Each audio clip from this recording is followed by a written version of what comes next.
Hello, everybody, and welcome back to another day, another episode of 30 NSG. On today's show, we're going to be talking about Sweet Baby Inc. drama conversation. And it's not really just about Sweet Baby Inc. It's about everything that's going on right now. I don't really keep up with a lot of the stuff. We read the news. We have conversations. I would like to educate myself and educate the people that watch my show about what's going on. Now, people say, well, I really don't care about this stuff. It's just stupid and whatnot. And that might be the case. So if you're one of those people that don't want to, because I like learning stuff, right? I like learning stuff. I like not just listening to one person and then go into my own echo chamber, right?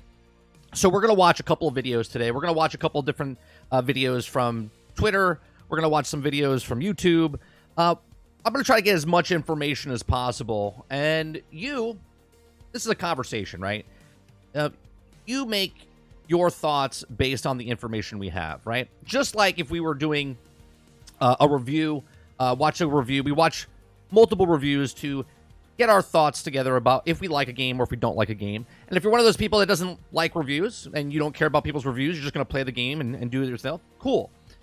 But I like to educate myself. I like reading a lot of stuff. I like watching a lot of stuff. So we're going to watch a lot of stuff about Sweet Baby Inc. drama, Gamergate 2. There's a lot of information out there, and a lot of people don't know or are getting wrong information. So we're going to learn together, right? So what's going on, chat? What's going on, Ford? What's going on, Tipton? Dolphin, Water Bear, Argus, Ron, what's going on? Good morning, good morning. So that's what we're going to do today. We have a video of, I watched first couple of minutes. It's about a day old of Upper Echelon Sweet Baby Inc. He made a second video. There's also another creator that I've never... Oh, I have to find his... Give me 1 second. I just closed it by accident. This is his...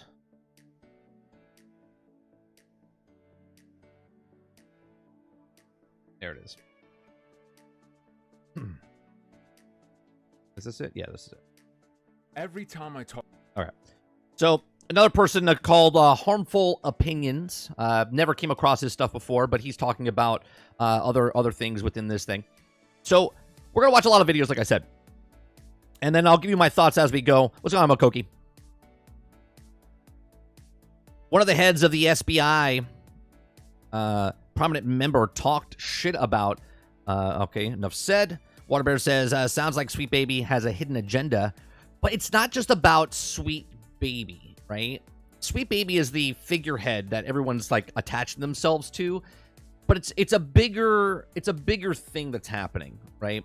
And there's two sides of this, right? There's the people that we've been talking about this for years, okay? Other people talking about it more prominently than we do, but we just don't want, like, obviously there's a crossroad here as I'm jumping back and forth, right? There's a crossroad here where we are just gamers and we just want good stuff, right? But then there's also the other media where we wanted to watch shows and movies, and then they started pushing agendas towards us in that format.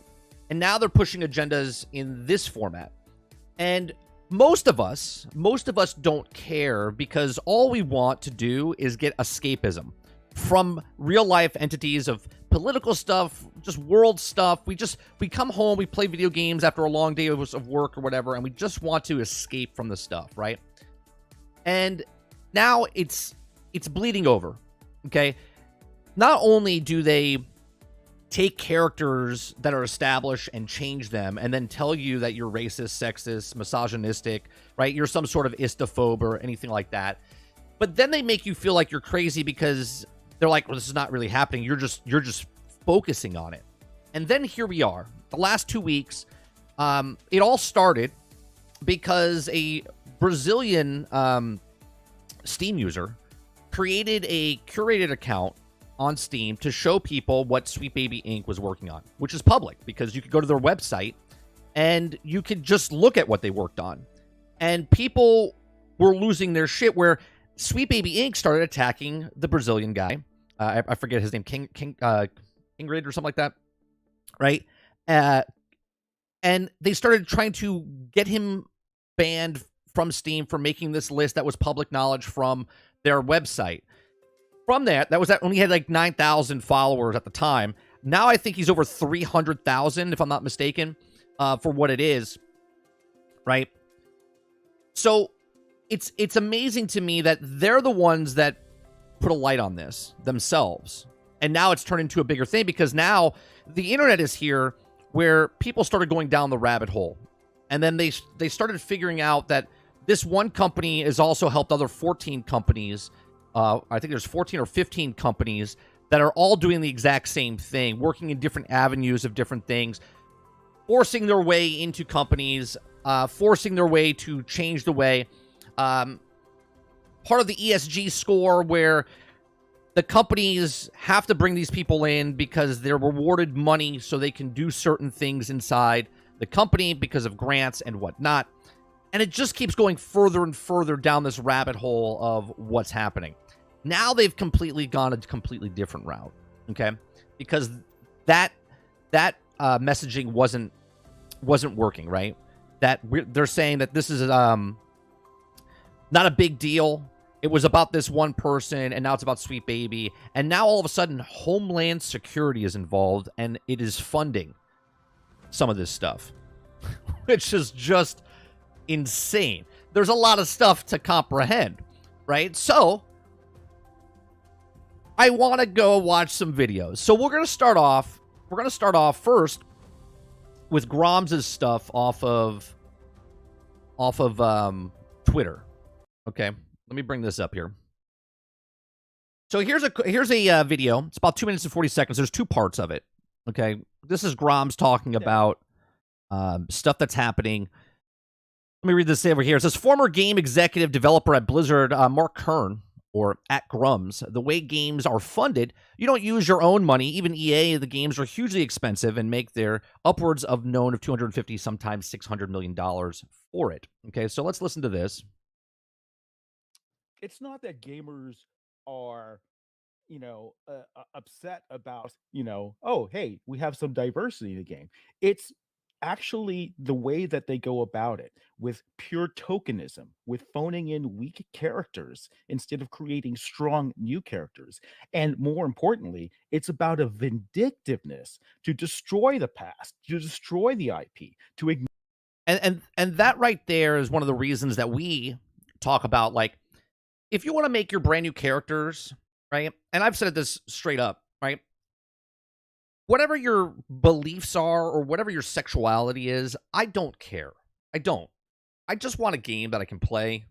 Okay?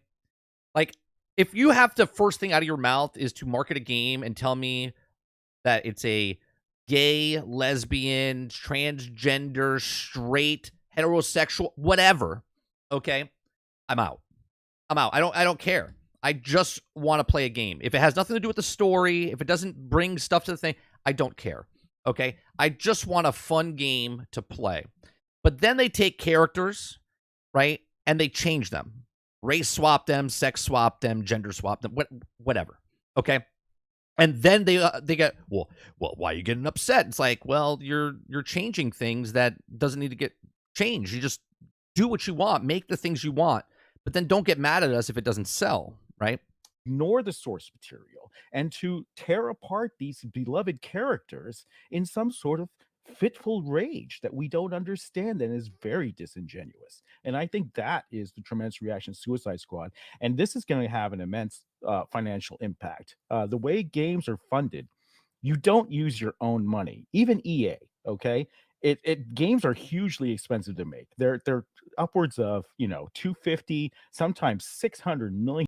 600 million Dollars. It's for certain live games. It's 600 million. Man, Grand Theft Auto 6 is definitely $1 billion. What's going on, El? Right? 600 million for live service. Dear Lord. It's incredibly how expensive they are. And to do that, your CFO is your best friend. you're counting on your CFO to get you tax breaks, to get you in, to put studios in regions which are financially favorable, and you will borrow the cheap money. You will get as cheap money to do it. Even EA does this. I worked with EA. We were putting together a deal where they were taking bailout money from the banks in the last financial crisis that we had, and they were applying that cheap money towards games. Same thing with COVID money. They're applying that cheap money towards games. And what has been the cheapest money while interest rates were still low, a couple of years ago? It was ESG financing. And so Krevzy says, unless you're Bungie, they don't have a CFO. That's right. They don't have a person that works with money. They just kind of toss it around. They're going to take this money and they're going to put it into games. But now that they don't have that money anymore, because ESG is either being diminished or rebranded because the returns on investment have been so poor on Wall Street for ESG funds, that source of revenue is drying it up. This woke machine cannot continue in the way that it is now for AAA gaming. And I think, unfortunately, it's so entrenched that you're not going to see much of an ability to course correct, because the studios are they're just going to shut down, right? They're going to shut down. Yeah. And this is truly the rise of AA gaming, or what some of my fans call S tier gaming. This is, like Helldivers, like Helldivers, Pal Yeah. World, the Diablo West Pal game World, that came out. I forget the name of that. Really incredible success stories in a period where game companies are experiencing significant losses. The bleeding will continue until, and no one's going to wake up from it. Unfortunately, it's going to be a total nosedive. All right, so that's that. Chris says, hey, wait a minute. Isn't Grums also a bit of a scummy dude? Chris, regardless of if people are scummy or not, we're just, on this channel at least, we're watching information and educating ourselves, right? Just like we watch reviews of good reviews and bad reviews, and then you make your own choices on that. I'm providing a bunch of different information here, and you can hate it, like it, love it, disagree, whatever, but we're just getting information, and then you can piece all the things together for what you like or don't like, or who you like or don't like, or what you want to watch or don't want to watch. That's up to you. All right, so there's part one. Here's part two. The ESG funding and the way people bend budgets. You can take that same parallel to like Hollywood, right? There's a reason all those Hollywood films, all the woke Disney crap was filmed in Europe. They were getting like, I think for the Marvels, they got something like a $50 million tax break. Yeah, they get tax breaks all the time. Why they did certain things, where they film, what they're doing, ESG type of stuff. These tax breaks and all this kind of stuff. I happen to agree with you that I think the money's not gone, but I think it's not flowing as freely as it once was. Well, it's not just money. Like you pointed out, different regions will offer tax credits, and these things come with strings attached. All right, right. Political strings attached, and nothing is. Hey, I want to give you $5 million. I want to give you $50 million, just because I have a good heart. That's not what it is, right? In at least in the film industry, the tax incentives and stuff like that, or producers or different things. Lots of people have sway. It's very political in the same sense of in the politics, right? I'll vote for you. Here's some money. I scratch your back, you scratch mine, type of stuff. One thing that everyone needs to realize is that it's not that these studios are funding the games out of their own pocket. That would be very expensive for them. Cash is king. They will preferably go out and get money from other sources if it's cheap enough to help spread the risk of these massive titles. And so you have a lot of quid pro quo happening. This is why they do what they do with the characters they do or change, because it's a lot more higher risk if you're starting with a brand new IP and you don't know if it's going to sell. But if you take an IP that's already established and then make changes, it's a lot easier to know that you already have a fan base.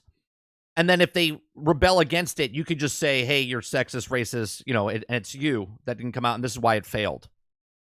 And I can tell you that devs have been approaching me and giving me some inside baseball on what's been happening.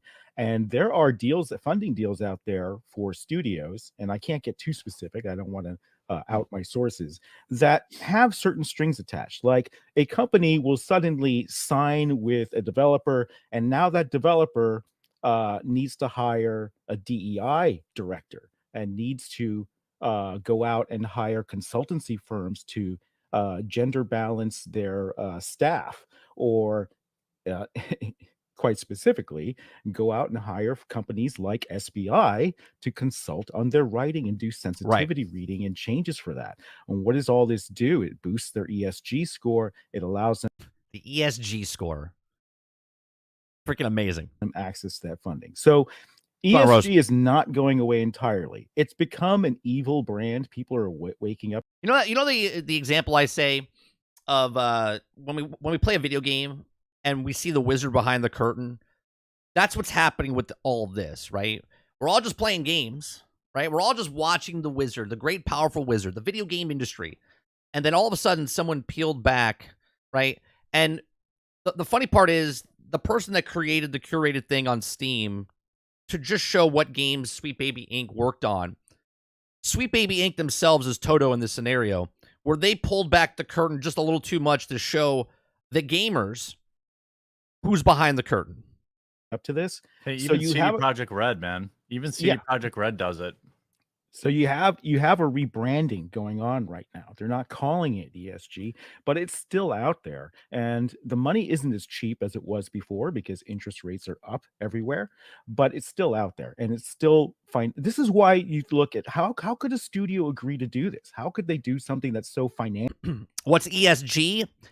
It stands for environmental social governance, I think is what it stands for. Financially devastating to their games, and it's because they're kind of in this situation where that's the money they can get. And so, you have this self-perpetuating machine, and I don't think, and that's why it's kind of a death spiral that I don't think you can really escape.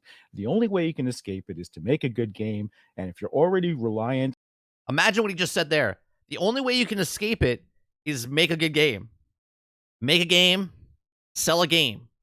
True, tried and true. Make a game, sell that game. On ESG, and you're already reliant on these other fundings because your games are too damn expensive to make, you're trapped.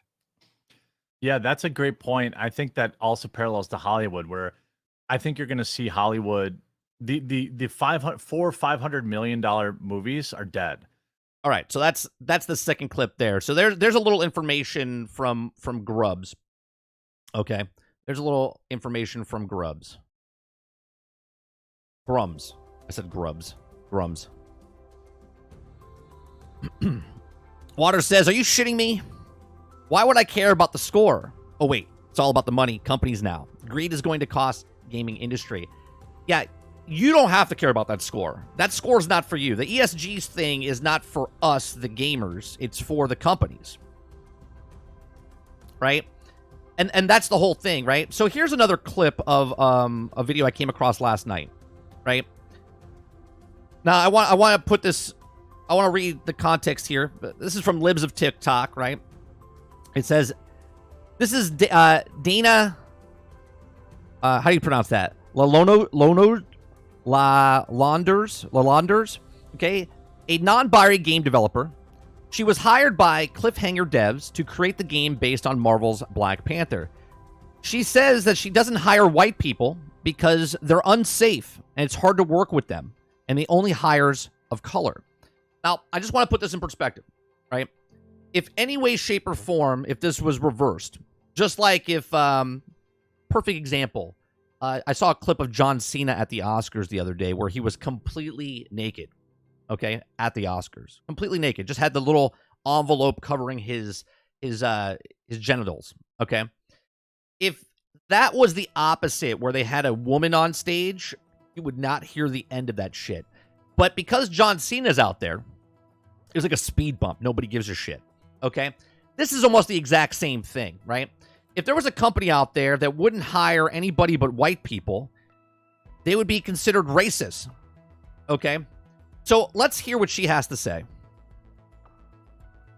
I have a team of 21. Oh, hold on a second. Sorry. Let's see what she has to say. Right now, for Validate, it's a pretty big team. It's a crazy big team for indie games. But who is your team? Validate has a team of mostly all people of color. We have no white people on our team. I did that because I wanted to create a safe environment. And I know the best way for an environment to be safe is to be around people who are just like me. And I'm not saying that white people in the industry are creating unsafe environments. I'm not saying that. That is not what I'm saying. I am saying that sometimes it is hard to work with white people because they think that something made okay, but it was really a microaggression. And no one wants to deal with that while they're trying to make a game that Fucking microaggressions. they love. Freaking microaggressions. Right, because white people are the only ones with microaggressions. I don't even know what a fucking microaggression is. Okay? But I guess microaggression falls under the thing of being offensive, I guess, right? But I don't get offended, so what the fuck do I care? Okay? So, just imagine, though. Just imagine if another company was out there that wasn't hiring anybody but white people. Okay? Everybody would freak the F out. Now, why is she relevant for this conversation? She was one of the people that also worked for Sweet Baby Inc. Okay? Now she works for other company, okay? And she was hired. She was a lead writer, okay? She's a consultant, and she's also one of the people that's working on the new Marvel's Black Panther game, okay? So, very interesting. That game is going to get under scrutiny now just because of the connection to Sweet Baby. Doesn't matter if it stands alone and if it is a good game or not. It's already got the aura around it that the Black Panther game, okay, is going to have some sort of stipulation on it now, right? So, let me see what you guys are saying. You know it's still racist, right? No, Mo.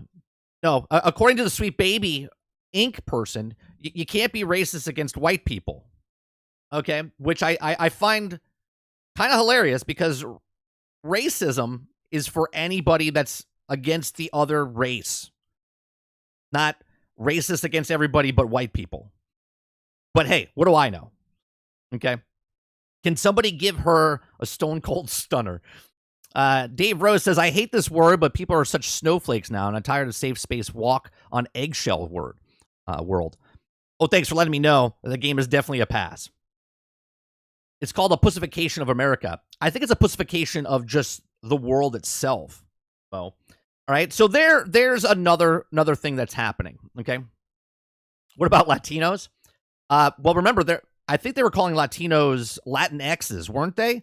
And then all the Latinos and Spanish and all the people out there were like, we don't like being called that, right? Argus says, I can tell you one thing. People like her are certainly not going to change the race minds' opinions towards black people. They still strengthen it, working against her own people's best interest. Yeah, what it feels like to me, right? And again, I'm just having a conversation with you guys, right? What it feels like to me is, remember the conversation I had, and this is before all this, came up, right? Months ago, like even years ago, I talked about, remember like when we were younger, those of you that are my age, and you liked comic books or you liked video games, right? We were like the nerds, okay? And you would get picked on, you would get made fun of, you would have people in the sports athletes area pick on you or whatnot, right? Waters had this conversation where he rode both, like he was a sports athlete, but he was also a nerd, right? But then the money started going towards video games, and now video games became cool, okay? And people now are in the video game industry because they make a shit ton of money off of it. It's the biggest industry in the world, okay? It makes billions and billions, well more than all other entertainment pieces combined, okay? So it's been infiltrated now by other people that are not, and you could call this gatekeeping or what, but are not gamers, okay? That are not people that truly like, all right? They're not fans of the IPs. They're not fans of games. They're not fans of anything. They're just either people that want to make a shit ton of money, capitalism at its finest, which is fine, okay? Or people that are like angry at people and they want to like get back at them, right? Like if I don't get a job here, right? I used to work for a company that was in the entertainment industry for film. Okay, they made a lot of reality shows, and it was female owned, female run, and anyone that got promoted within the thing was only female. Okay, I could never become a producer. I could never become a writer. They only hired, right? I worked for them as a camera operator, as a production assistant and stuff like that, moving up. But they would never, ever put me in a position because of being a male. Okay, this was happening back in 2005, 2006, 2007 type of stuff. Okay, so it's been around for a long period of time. Okay, did I go out to the news industry and be like, well, they were holding me back because I'm a male? No, I was just like, all right, I know what it is. Did the job, got paid well, and I left. All right, this happens all the time. But imagine now me going, well, they held me back. I'm going to get revenge. And then make this plan of like 12 years down the road, get back at those people that wouldn't give me a shot, right? That's what's happening in the video game industry now, okay? It's just strange. It's very strange. All right, so now we're going to watch a video from Sweet Baby Inc. Disaster by Upper Echelon. Upper Echelon's pretty level-headed, talks pretty just gives you the facts, gives you the information. You take what you want from it, okay? Stellar Blade said, screw your Baby Inc. Dude, Stellar Blade is like, pow. It's got the cake, okay? Those screenshots that they've been putting out, they know how to market a game, right? They know their clientele. They know their fan base. Okay, that's what they're doing. All right, let's look at the Upper Echelon here. Let me make sure this is at normal speed.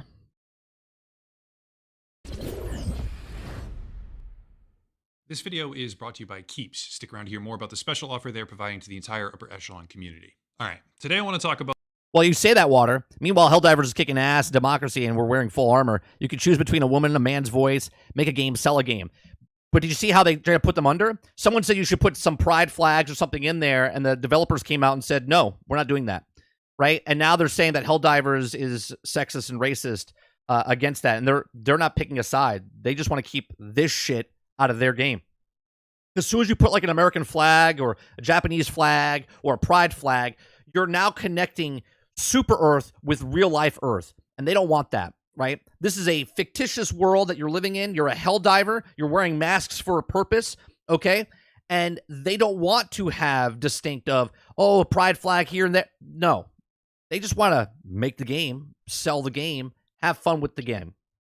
About the Sweet Baby Inc. disaster, a story that gained widespread media traction over the past couple of weeks because it feels like pretty much everyone talking about this is deliberately missing the point, and a lot of people are talking past each other in a way where they get to stoke the fires of resentment in their own audience, but they do so at the expense of pretty much any meaningful outreach to the other side. Here's the background.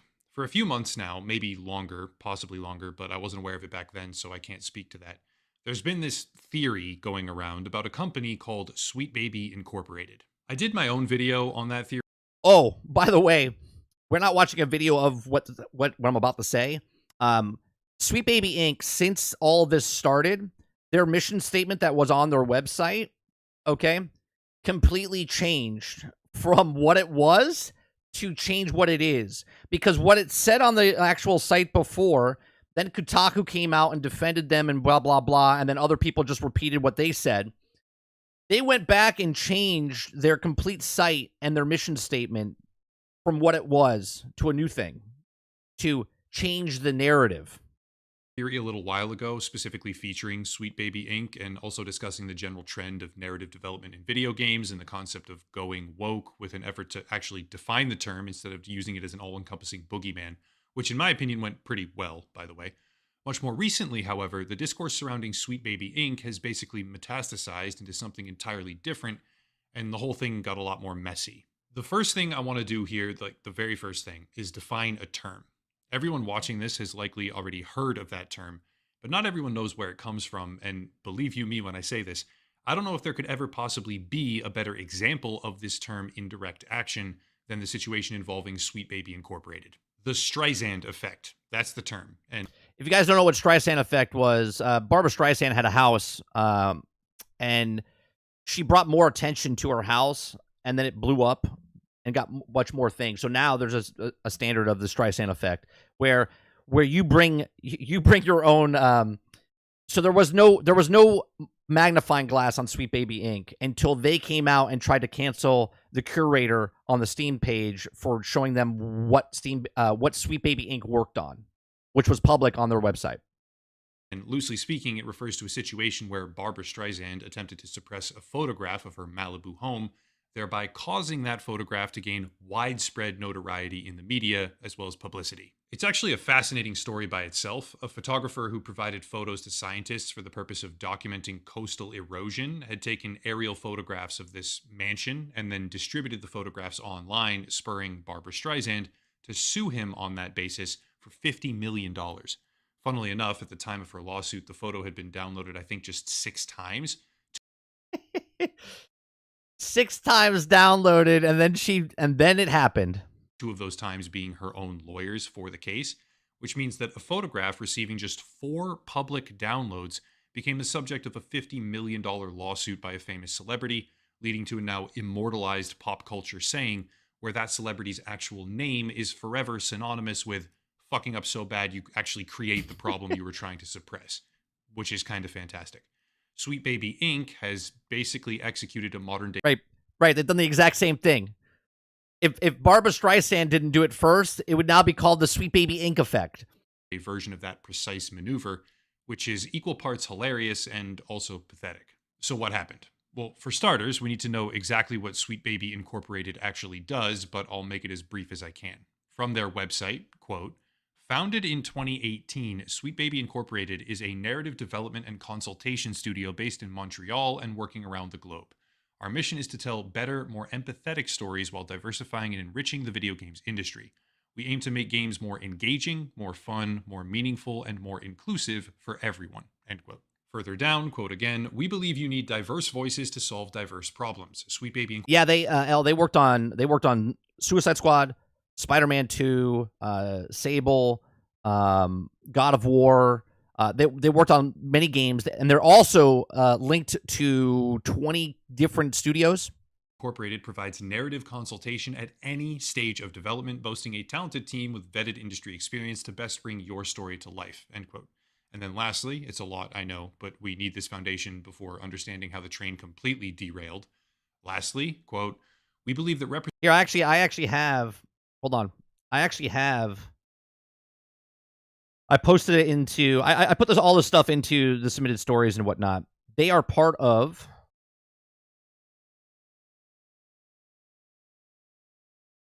These are all the studios linked off of their own website. Okay.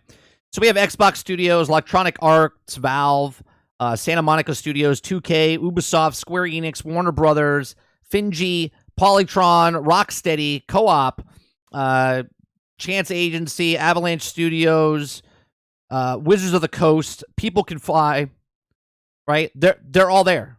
5, 10, 15, 20, 25, 30 different companies that they have, if you want to say, part of, infiltrated, whatever you want to call it, right? representation is key to connecting players and audiences, and we offer a few ways to help your team and project gain the perspective needed to make it happen. We're part of an inclusive and knowledgeable community of diverse consultants able to cover a wide range of cultural and sensitivity topics. Our approach leads with the creation of joy in marginalized players and seeks to be additive rather than strictly corrective. We do cultural consultation, sensitivity and inclusivity reading, risk and opportunities assessment, and more. End quote. That basically covers it. Sweet Baby Inc. is a narrative consultation firm. They help modify video game stories to be more diverse, inclusive, and sensitive, while partnering up with a pretty wide range of very, very prominent developers and publishers. Here's the thing. That's been pretty well established for quite some time. Right. And regardless of anyone's personal feelings about it or speculations about how much influence the company actually exerts on the projects that they're involved in, they've persisted for years now, bouncing from contract to contract. Enter Steam. Steam, as most people will probably know, is... Now, mind you, I even said this when Suicide Squad came out, because someone brought it up. I forget who it was. Pardon, raise your hand if you're the one that told me. Right? They said, what do you think about the Sweet Baby Inc.? I was like, I don't know. I have no idea what you're talking about. Right?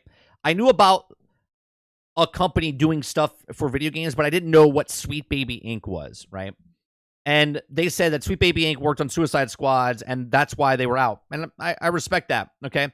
I didn't even see anything, like, in that game, nothing stuck out to me besides, like, the banners and stuff that were inside the game that took me 3 days to figure out and see inside the Hall of Justice, okay?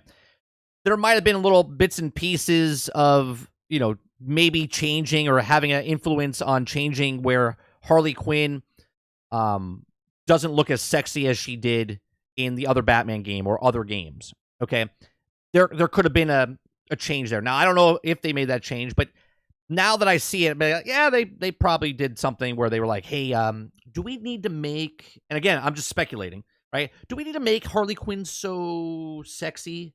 A woman is not that, like, type of, sexy like that is not very powerful, and maybe, right, they could have done 100% that. Okay, same with other games as well. Mary Jane inside Spider-Man 2. Can we make her a little bit stronger? A lot of female characters that people want to play and see themselves at the right. 100% I can see them doing this type of stuff. Now, we have no proof that's what they did, but they did work with these companies. Things did change. We did know that they were sexy characters and then they weren't sexy characters, right? So take what you want from that.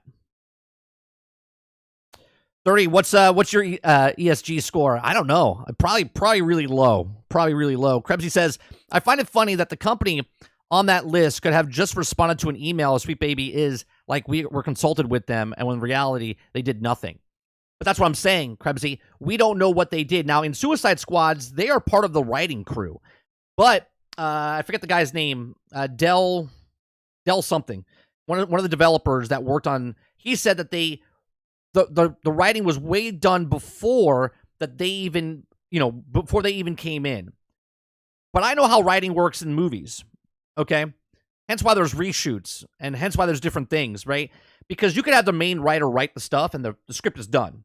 But then you have other people come in and rewrite the stuff that are not even writers, but then you give them a writing credit. Or they're consultants, and they have a writing credit as well, right? And you could change stuff after the fact.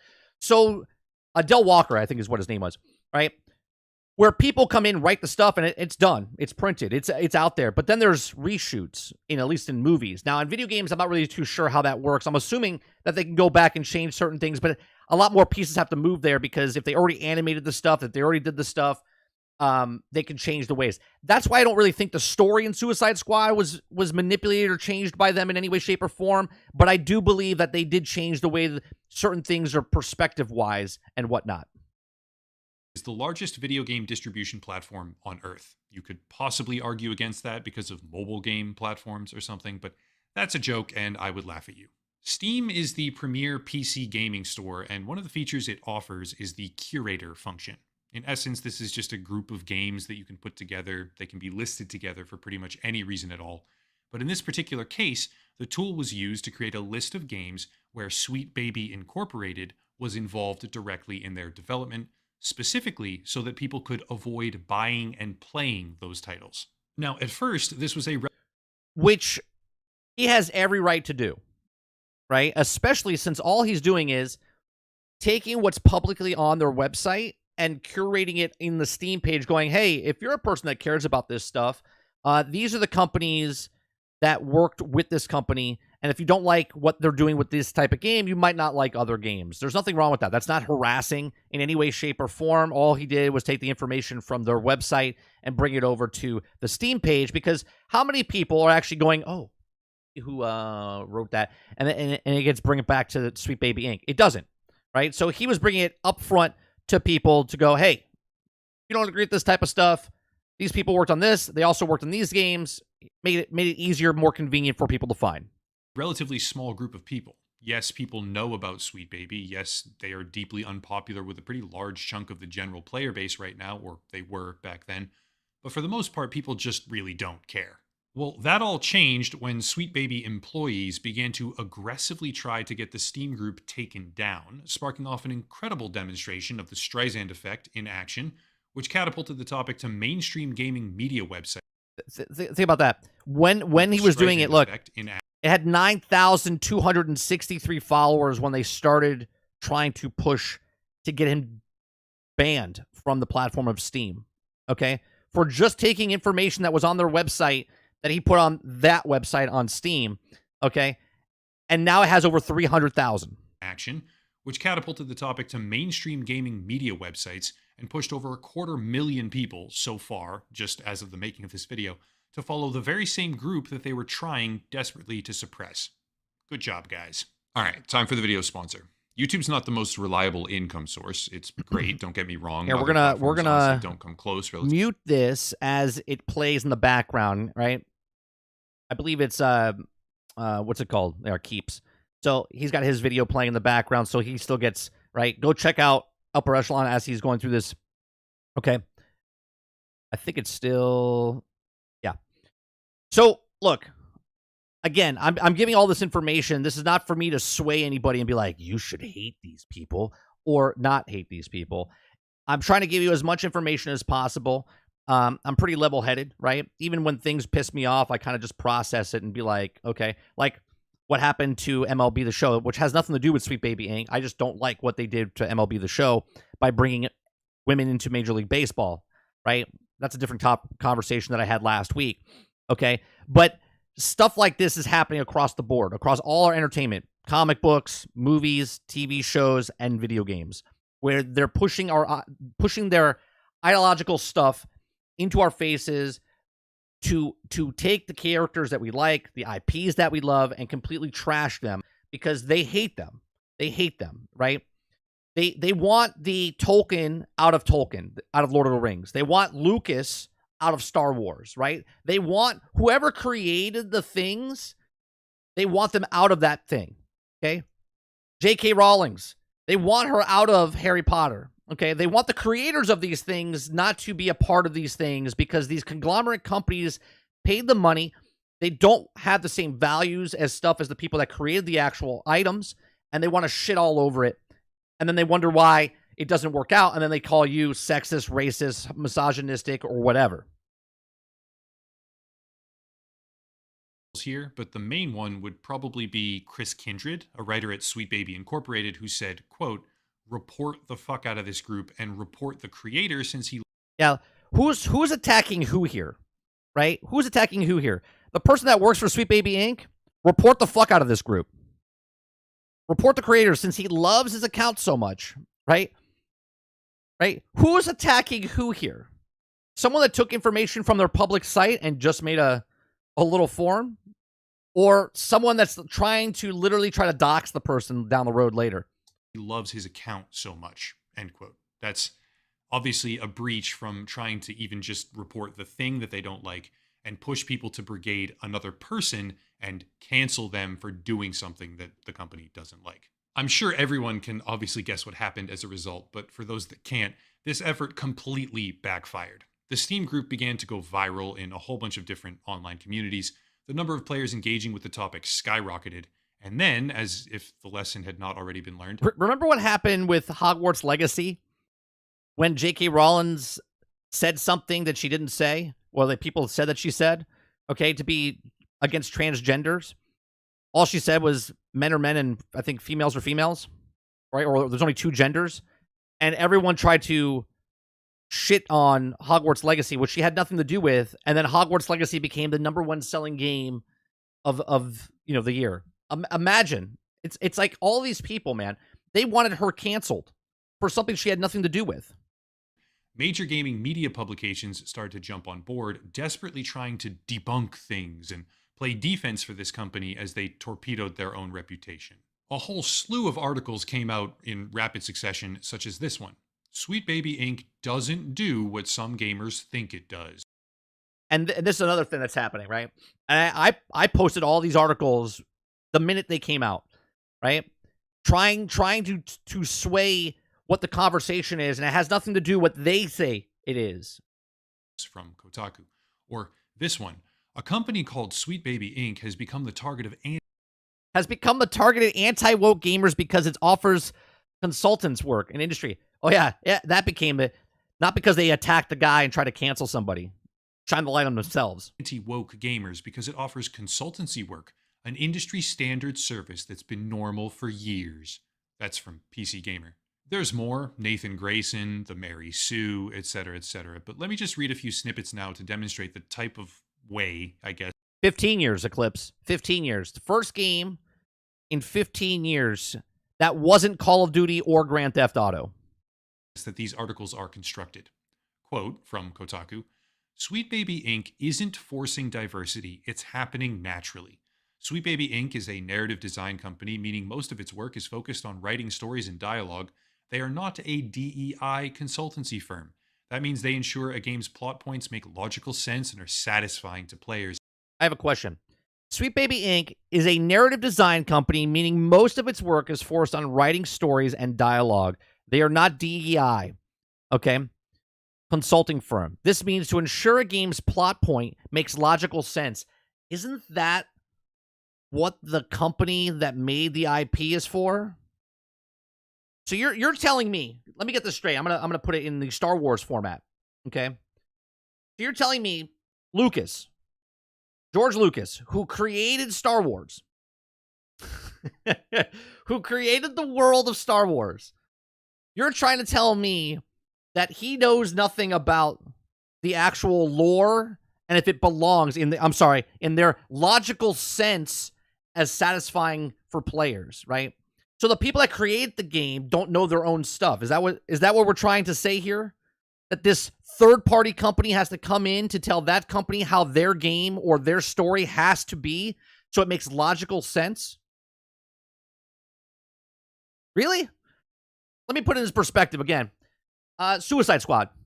Okay, Harley Quinn, who's been around for, I don't know, a couple decades, right? Joker's sweetie, right? Sexy nurse, okay? Or doctor, whatever you want to call her, okay?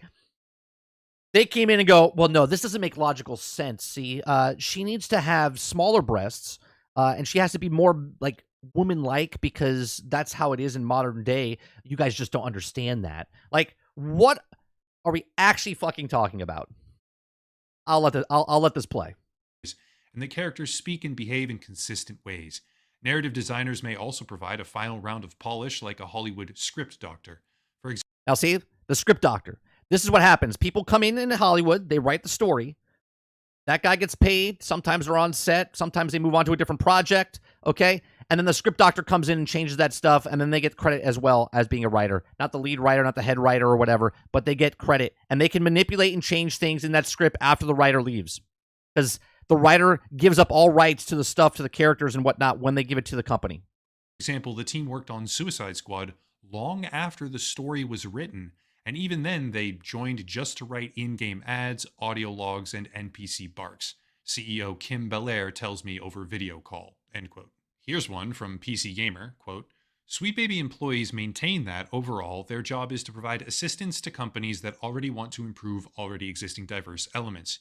As per the company's CEO, Kim Belair, but the perspective is never that we're coming in and injecting diversity. For the most part, it's the reverse. It's that a company has created a character that they want to make that character more representative and more interesting, end quote. Hopefully we can see what they're going for here, but in case you can't, the argument being made is that Sweet Baby Incorporated does not actually influence gaming narratives. This flurry of very, very but they do. defensive media articles center on the assertion that the company doesn't do what gamers think it does. That's literally the title from Kotaku. But what if I told you there's more to the story? Well, Travis, that's fine. If you want to ignore it, that's fine, right? If they're, and I'll give this example, and I'm not trying to sway you in any direction. I said this in the very beginning, right? I'm bringing information forward. You can take that information. You can do what you want for that information. If there's a serial killer outside my window right now, and I open up the shades, and he's standing out there with a knife like this, I go, well, I really don't care. I close the blinds. There's still a murderer outside my window. If you care about it or not, that's your business, right? But you gotta realize that the person's still there. What if I told you that these authoritative articles, pushed out at the 11th hour after the company Streisanded themselves, were missing a lot of context on how things actually look? To explain this, we need to focus on Kim Belair, who is the founder and CEO of Sweet Baby, and also the primary mouthpiece addressing the media right now in defense of the company's reputation. First thing, Kotaku directly cites Kim Belair and states that Sweet Baby only worked on Suicide Squad, quote, long after the story was written, end quote. However, looking at IMDb, that doesn't seem to make sense to me. Anyone crying about this, JG from Space says, anyone crying about this is pathetic. This is Gamergate 2.0. I don't think anyone's crying about this. Like, children cry, right? Adults educate themselves. That's what I think. In the official credits, we see names, 3 names, Grant K. Roberts, Amy Lee Shaw, and Kim Belair. Grant Roberts is a lead script writer, Amy Shaw was a junior writer, and Kim Belair was a regular writer. Kim Belair is obviously, as we've already stated multiple times, the CEO and founder, but Grant Roberts works as a narrative at Sweet Baby. Right. Why would you have a lead scriptwriter? Why would you have a lead scriptwriter if he came in after the fact? Right. And this is exactly what I said about what happens in the film industry. Right. The film industry, when you write a script, the script is done. The lead writer is the lead writer. But then there's the script doctors that come in and they change certain things and they get credited because they change so many things that they actually get written because they basically changed the story. Right. And this is why there's reshoots and different things that happen in the film industry. Baby, meaning that a Sweet Baby employee held the position of lead script writer on a project where the CEO claims. Right. So they claim that they don't come in and change things, but yet their people are actually lead scriptwriter in the game they're credited for. So which one is it? Do you not come in and do narrative stuff, or do you? They came in long after the story was written and only wrote in-game ads, audio logs, and NPC barks. Forgive me for not quite understanding why someone who did tiny snippets of basically nothing on a project long after the story was written holds the official title of lead script writer. Next, we need to look at a relatively obscure... Sure says, is this why game stories have been bad lately? There's not a one-to-one correlation of why games... You could just be a bad writer, right? Right? You could just be a bad writer. To say that there's no bad games, like for instance, it's not about if Sweet Baby Inc. makes it bad or good, right? They worked on God of War, it sold millions of games, right? They worked on Spider-Man, it sold millions of games. Selling lots of games doesn't make it good or bad. It just makes a lot of money for the company, okay? Now, you could be a good writer and work on shitty projects, and you could be a shitty project, okay, or a great project and be a shitty writer, okay? There's no correlation of the stuff as if this is why things are bad, but it does shine a light on a lot of stuff, okay, where, again, us, the gamers, us, the customers, if it's watching a movie, reading a comic book, watching a TV show, or playing a video game, we don't care. I don't care what the sex of the main character is if it has nothing to do with the story. I don't care if they're straight, bi, right? I don't care if they're transgender. I don't care. It has nothing to do with the story, but they push this agenda. They promote a movie by telling you this is the first lesbian to be in it. This is the first black lesbian, right? They use people's race, sex, okay, to promote something. And that's what people are tired of. People are tired of, right? No one said this back in the 80s. Straight sexual man in Rambo, right? Like nobody did this, right? They just promoted the movie for what it was. But now you don't get that, right? And this is what's happening in video games as well, okay? It's made by these type of people. It's pushed by these type of people. And we're the problem because we don't pay for the stuff. Because you make a game, you sell a game. If we don't like your game, if your game doesn't appeal to us, we're not going to buy your game. It has nothing to do with anything. Now, when you take characters that are established characters, and change them, that's where consumers, customers, fans, okay, have a problem with things. When you take a character they like or love, and it's been like that all their lives, and all of a sudden they get changed to one direction, we're like, why are you doing this? It's because they're pushing an agenda. Viewer YouTube channel called AC Sisterhood. On this channel, there is an interview with Kim Belair where she is pointedly asked a question by the host. Quote, "Are you able to influence how many or in what manner women and minorities are included in the planning stage of a game? Or can you only give feedback on existing characters already in the script?" End quote. Remember, PC Gamer is running defense here, citing the CEO of the company in a statement that says the perspective is never that we're coming in and injecting diversity. But here, in this particular obscure interview, Kim Belair asserts something entirely different, effectively stating that her whole mission is to do precisely that. Right. Her express goal is to, quote, try and build a narrative and a story that include moments and elements custom made to bring representation and joy to people, end quote. Setting aside all personal opinion on that fundamental mission, like it, hate it, skeptical, supportive, I don't care, setting all that aside, that statement juxtaposed against what the media is now saying to defend this company makes absolutely no sense. Right. Which is funny because Sweet Baby Inc. comes in to make sure that the people that know what they're talking about know what they're talking about by changing the thing that they're talking about. Yet this Kotaku article and other articles came out to try to defend these people, to make sure they're talking about the thing that they're talking about, even though it's against what they're talking about. Like her own words, the leader of the company of Sweet Baby Inc.'s own words are going against what Kotaku and other articles are saying they're not doing, but they are doing based off of the own words of the people that own the company. These are contradictory positions, where the media is condemning the community for not understanding what the company actually does, after the CEO quite literally said her mission is to do the precise thing that she now says never happens. Riddle me that one, Batman. But wait, there's more. I'll have to play this one because it's longer and I don't really want to transcribe the quote and read it all, but just listen to this while keeping in mind that the entire situation is now being deflected under the pretense that Sweet Baby Incorporated does not influence narratives and only does surface level finishing touches. And if you're in development and you are part of like that dominant voice, you're like a cis hetero white dude or just adjacent to that, do not wait until the end to call your consultants. Bring them in at the beginning, and instead of asking them, hey, is this very racist thing we did very racist? Or is this deeply offensive thing we did deeply offensive? Are you hurt by it? Ask them what they want to see. Like, ask them what would thrill them, what would bring them joy. And if you have a team lead, put that request to them very, very early. If you're a creative working in AAA, which I did for many, many years, put this stuff up to your higher-ups. And if they don't see the value in what you're asking for when you ask for consultants, when you ask for research, go have a coffee with your marketing team and just terrify them. Hey, talk to the lead, and if the lead doesn't understand what you're saying, go behind their back, have a coffee with the marketing team, and terrify them of what's going to happen. With the possibility of what's going to happen if they don't give you what you want.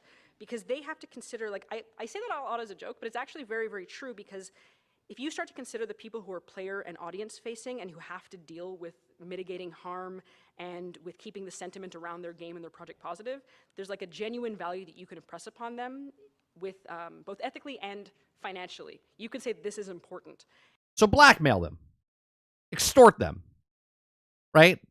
Blackmail them and extort them. Well, you terrify them. Well, you're not going to get this grant if you don't do what we say, because if you don't do what we say, then you don't get the money. If you don't get the money, then you don't get to make your game.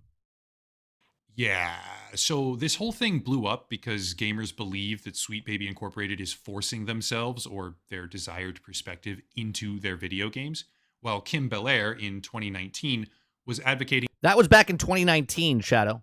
That was back in GDC conference back in 2019. That people do exactly that. But now the media is gaslighting everyone by pretending that's not a thing. Forgive me if I'm somehow misinterpreting the chain of events on display here, but that's what I see. This kind of schism between what the media is now pretending and the philosophy that this company actually holds, at least the founder and CEO very clearly holds, is on full display as soon as you start to do even the most basic level of research, which obviously the media don't believe anyone is actually going to do. From an online blog called Complications Ensue, which Kim Belair spoke to in 2020, we can see, quote, we have to look at story and narrative as one of the things that... Oh, but Travis, just 5 minutes ago, you said it doesn't affect you in any way, shape, or form, right? But here's the thing. This is just the start of it.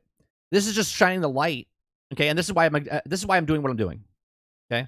I'm not trying to tell people that you're right or wrong. I'm just trying to give the information that's out there from different sources, okay? Right? To educate yourself on what's happening, right? You can close your eyes and pretend and close your ears and pretend nothing's happening like a child. Okay, and I'm not calling you a child, like a child does, right? Like a child when they shut down, they're just like, and they don't want to hear it. If it doesn't, then it's not happening. But it is happening. Okay, this is one company of 15 companies that we know of that are doing this stuff across the board. Okay, that we can innovate on. Like when you bring someone in from a different culture, from a different background, from a different gender, they're going to create something that we haven't seen before. The way that we look at demographics is that we go, okay, the majority of our player base is, let's say, a white male. So we're going to make stuff for white males. But if you make something from the perspective of an Asian trans woman and it's really strong, then it will work for people. People crave new stories. If you want to innovate, even to stay current, it's not about graphics, it's not about hardware. It's about opening up new perspectives for people. and that's where she's completely lost. Okay, it is about gameplay. That's what games are about. Gameplay. Is the game fun? Right? I don't want stuff being shoved down my throat for stuff, okay? It's about gameplay. It's about graphics. It's about having fun. But in their own words, okay? The way that we look at demographics is that we go, okay, majority of the player base is, let's say, white males. So we're going to make more stuff for white males. And she used this example in her conference of saying, like a piggy baby, right? A piggy baby, you give the food, and if they don't like it, you keep force feeding them stuff, and then that's what they see. And then when you try to give them something else, they're like, no, I just want that same thing, okay? Then she continues to say, but if we make something from a different perspective of an Asian trans woman, I have no problem with Asian trans women. Is it part of the story? Is the gameplay fun? Are the graphics good? Does the game fucking work? Okay? Because if the Asian trans woman, in her description, in her example here, has nothing to do with the major part of the story to change the story in any way, shape, or form, I don't care that she's Asian. I don't care that she's trans. And I don't care that she's a woman, right? I just want a game that works, that's good, that's fun. That's it. This is why most games you can create the character that you want to create. They gave the openness to let you create. Mass Effect 2, one of the best games I've ever played in my entire life, right? You could just do the default character of Shepard. You could do the default character of the woman. You could create the person that you want to create. She literally uses this example in her video back in 2019 that it opened up to her because she made a black woman inside that game, and she had a black woman conversation with the black guy in the game. I forget his name off the top of my head right now. Okay, and she's like, "This. What about if everyone could enjoy this? Everyone can enjoy this because you could create the person that you want to create in certain games and other games that have narratives like Kratos or Nathan Drake. These characters are already established. So changing these characters in some way, shape, or form to fit your narrative." This is what people are upset about.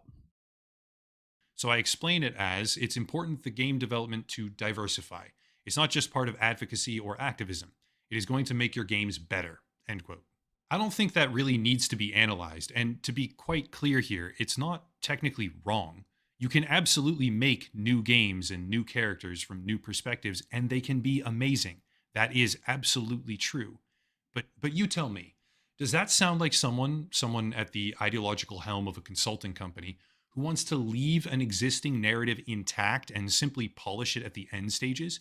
Or does it sound like someone viscerally interested in modifying the base product, being part of its construction since the very beginning, and transforming it into something that they believe is more valuable by fundamentally changing what it actually is, what it says, and who the target audience will be?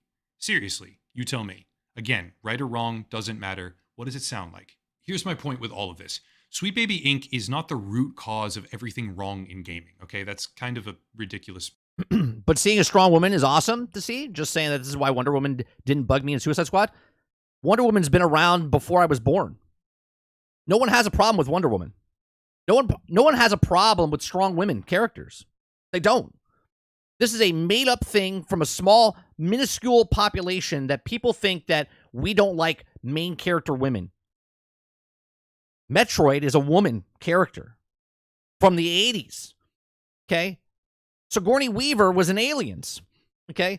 No one has a problem with strong female characters. This is a made-up thing in their own heads to push their agenda. Premise. That's an over-exaggeration that opened the door for this level of disingenuous criticism in the first place. But it is an example of why there are so many problems. If it wasn't this company, it would be a different one, okay? The demand exists on a publisher level, and there's probably a large number of similar examples out there. But we have to be precise when we speak about this because Bayonetta, not right? Bayonetta, there's so many characters. Precise, it allows gaming media and various different journalists in particular to deliberately twist reality and gaslight their audience.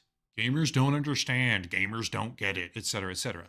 That's only possible, saying those things, because at times people are exaggerating the level of influence that Sweet Baby has. If one side says, oh my gosh, this one company is the reason for everything bad in video games, it makes it easy for someone else to respond with, haha, look how delusional they are. This company isn't the reason for every single problem ever in history. But when they are knowingly disregarding the fact that this company is a clear-cut example of industry practices that are making a very large number of core customers upset, well, I don't know. It's pretty self-explanatory. The end result? Now that the company has Streisanded themselves into oblivion, gaming media has inadvertently exposed its own incompetence yet again, as the two sides argue past each other, each condemning a straw man of their perceived enemy, which is accurate enough to instill passion and inaccurate enough to allow disagreement. Bottom line, Sweet Baby Incorporated, led by Kim Belair, very obviously tries to influence games at a core level, modifying or rewriting. Well, El, that's exactly right. Most of us just try to escape. Now, I know a lot of people are coming, and they come to here because I have conversations. We try to escape actual real-life shit. It's overspilled. News stories are short, and I wanted to educate people on what's happening. So we're going to watch other videos, right? We're watching other videos of stuff. This is not to get on the bandwagon to shit on one side or the other. This is to educate yourself that this is happening in the industry, right? Maybe if you peel back the curtain a little bit, you'll see a little bit more. And maybe every time you play a game now, you'd be like, did they have something to do? Perhaps. Okay. Them through a diversity, equity, and inclusion (DEI) lens, but they probably aren't always successful. And now over 250,000 people follow a list of games they worked on purely for the purpose of avoiding them, which they caused by trying to get the community and its creator suspended from Steam. Gaming media, and certain journalists in particular, are jumping around wildly with their own foot stuffed in their ass because they want to defend this company desperately, but the only way to do that is to twist everything around enormously and argue against a position that basically doesn't even exist. You know what I find funny about this whole thing? The company is about inclusion, but yet they exclude certain people, which is just hypocrisy. Okay? We're for inclusivity. We're for more diversity, except if you're this. We love all people, except if you're that. That's being racist. Okay? The reason you're not picking somebody, like the other woman said, she works for a company, and she doesn't hire white people. Her words herself, right? Doesn't hire white people because they might have microaggressions. Is so ridiculous. And to argue what they want to argue, they basically have to lie. Ultimately, the Sweet Baby Incorporated disaster is an example of how everyone involved can, and often does, deliberately misunderstand each other to try and make the other side look bad for profit. I'm guilty of it myself, though I do like to think I at least try not to have that issue most of the time, but that's up to the audience to decide. All right, so there's his video. Give it a like. Go watch Upper Echelon. He makes some really good content over on his channel. He doesn't need my help to promote his channel. He's a very successful, content creator. Well over 500,000, 681,000 subscribers to be exact. So make sure you go give him a watch. And he's got a lot of other videos out there for other things. He's got another video, but we're gonna go to this other person I've never watched before, but more content came out and he's covering it. So I didn't watch his video, but we're going to hear what he has to say. Again, this doesn't mean I'm a professional. It doesn't mean he's a professional. We're just watching other people's opinions on YouTube, and you can take what you want from it, okay? His name is Harmful Opinions. He's got 24.4 thousand subscribers. His video is titled Homeland Security versus Gamergate 2, okay? Those of you are like, what does Homeland Security have to do with this? Well, Homeland Security is part of this whole thing. They are funding all of this. Okay? Talk about anything to do with Gamergate 2 or Sweet Baby Inc. detected and all that stuff, I would like to remind everyone every single time this all really only came to a head and exploded because Sweet Baby Inc. employees tried to get a guy banned because he made a Steam curator group that just identifies games Sweet Baby worked on so people can avoid it, or you could use that group to deliberately buy their games, or just for information. They wanted him wiped off Steam, his personal account. People hated that. So this group that was originally small and the interest in them that was originally low, it exploded. The group on Steam has what? Over 250,000 members? That's what blew it up. It was the Sweet Baby Inc. employees' actions towards this Brazilian dude that made it all explode. The news coverage pretends that never happened. Doesn't mention it. Says it started in October. They don't mention the part where they attacked the person. They just mention the part that the person making the site is the bad guy. Amazing.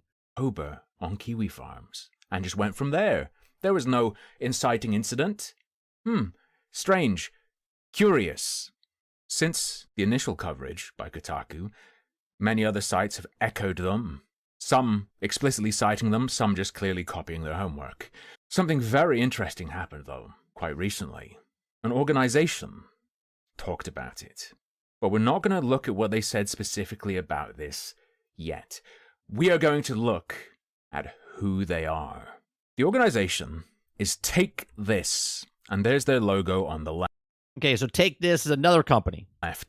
Take This is a mental health nonprofit decreasing stigma and increasing support for mental health in games. We are a non-profit mental health organization providing comprehensive resources and support that is tailored for the unique needs of the game development community and embraces the diverse cultures and issues of the gaming community.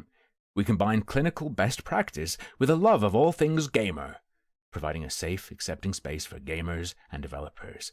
We work in a spirit of partnership with other organizations addressing these issues among game enthusiasts, streamers, and creators. Show my nerd cred? Oh, Zelda. It is a Zelda reference, my heckin' gamers. It's dangerous to go alone, Take This. Have I passed? Can I be a gamer now?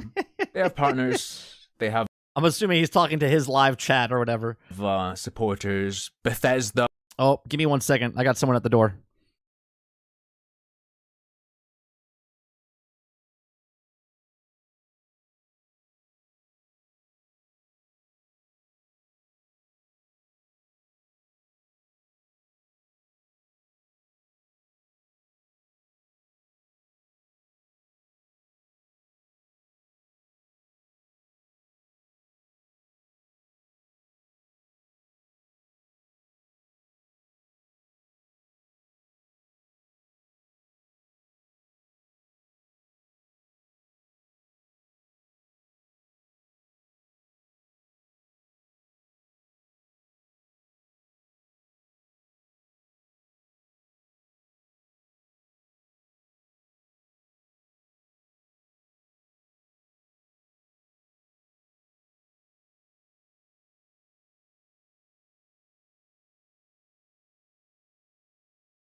All right, sorry about that, guys.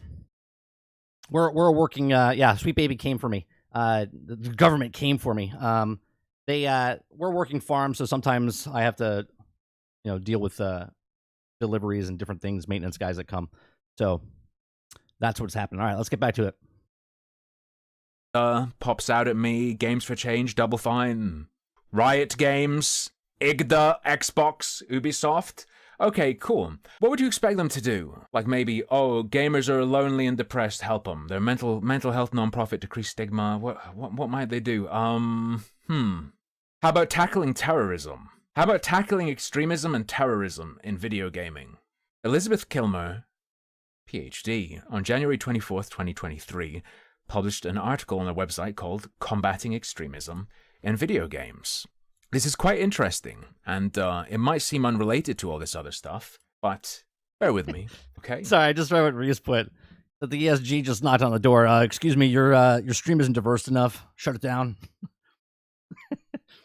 She writes, over the next 2 years, Middlebury's Center on Terrorism, Extremism and Counterterrorism, Take This, which is this site, and Logically AI are partnering to research the ways in which extremists exploit digital games spaces. Researchers on the project aim to better understand the vulnerabilities of and threats to gaming communities and provide education and resources to the games industry and government stakeholders to better address this growing threat. So all these guys are growing threat of terrorism.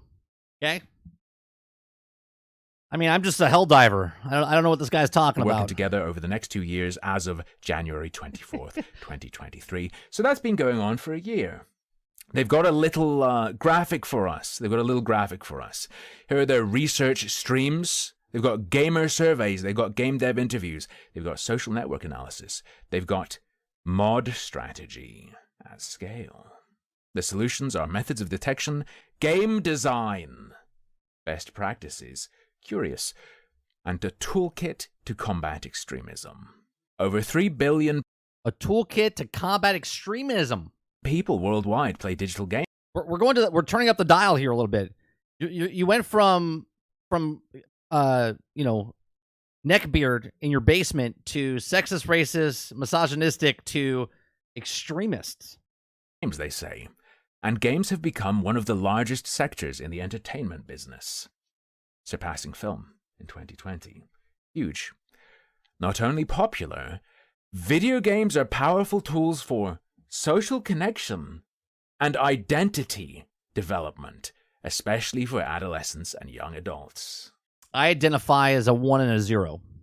They want their hands on that. Developing people's identities. The communities and relationships fostered within gaming spaces, as well as their impacts on individuals, can persist out of the game into the quote-unquote real world. As highlighted during the early days of the pandemic, games have become a regular part of many individuals' ways of connecting. Hold on a second. Games were a part of people's... I know he's not saying this, he's just reading. Games were part of people's, part of society before the pandemic. Connecting with family and friends and building. But they made a shit ton of money during that time, didn't they? Social net. That's when the government got involved. They're like, holy shit, did you see how much money they're making over there? We should get involved with this. Networks. Probably the most interesting part to me is the mention of identity development. They want in on that. However, with the good, inevitably also comes the bad. We know that extremists exploit the community building and identity development opportunities. Identity development opportunities. Kind of a weird phrasing to me. Yeah. Of gaming spaces to spread propaganda, radicalize participants, and even mobilize for terrorist activities. Now we're terrorists. Man, that escalated fast. High-profile acts of violence committed by right-wing terrorists active in online game communities such as the Buffalo, New York shooter. This is a non-profit, huh? This is a non-profit organization. And the Christchurch, New Zealand shooter highlight the need for greater counter-extremism measures in games, within video games. That's the most important part. That's the pivotal part. That's why these people ever shot anyone. What happened within games, of course. Right-wing only? We'll see about that. Hold up. There might be something to look at shortly. Further, online games aren't simply meeting places for extremists. Integrations of game elements in extremist identities and propaganda suggests that the narrative and world design of games can be used to support radicalization and recruitment. It is no longer just the standard that, hey, we need to represent everyone in games so that we can all be like a nice rainbow coalition and love each other. And if any game that doesn't do that is bad. Now you can have terrorist games. That's right. That's right. People that are playing Fall Guys, they could be terrorists. Yeah. All the stuff out there. Right? Like, what are we talking about here? Terrorist gameplay, terrorist stories, terrorist world design. Not a big fan of that suggestion at all. Now, what they cite is an article that is not accessible. However, we can see from the URL that it was an article about Far Cry 5. Yes, we are in the games make you terrorist arc. Let's go. Despite the profitability and popularity of digital games, industry and government understanding in creating... Why is the government in my games? Why is the government in my games? I just want to play a game. Just want a game that's made and sold to me without being broke, buggy, and needs 18 months to be fixed. That's what I care about as a gamer, as a customer. Right? That's all I care about. I just care about a game working and being entertained.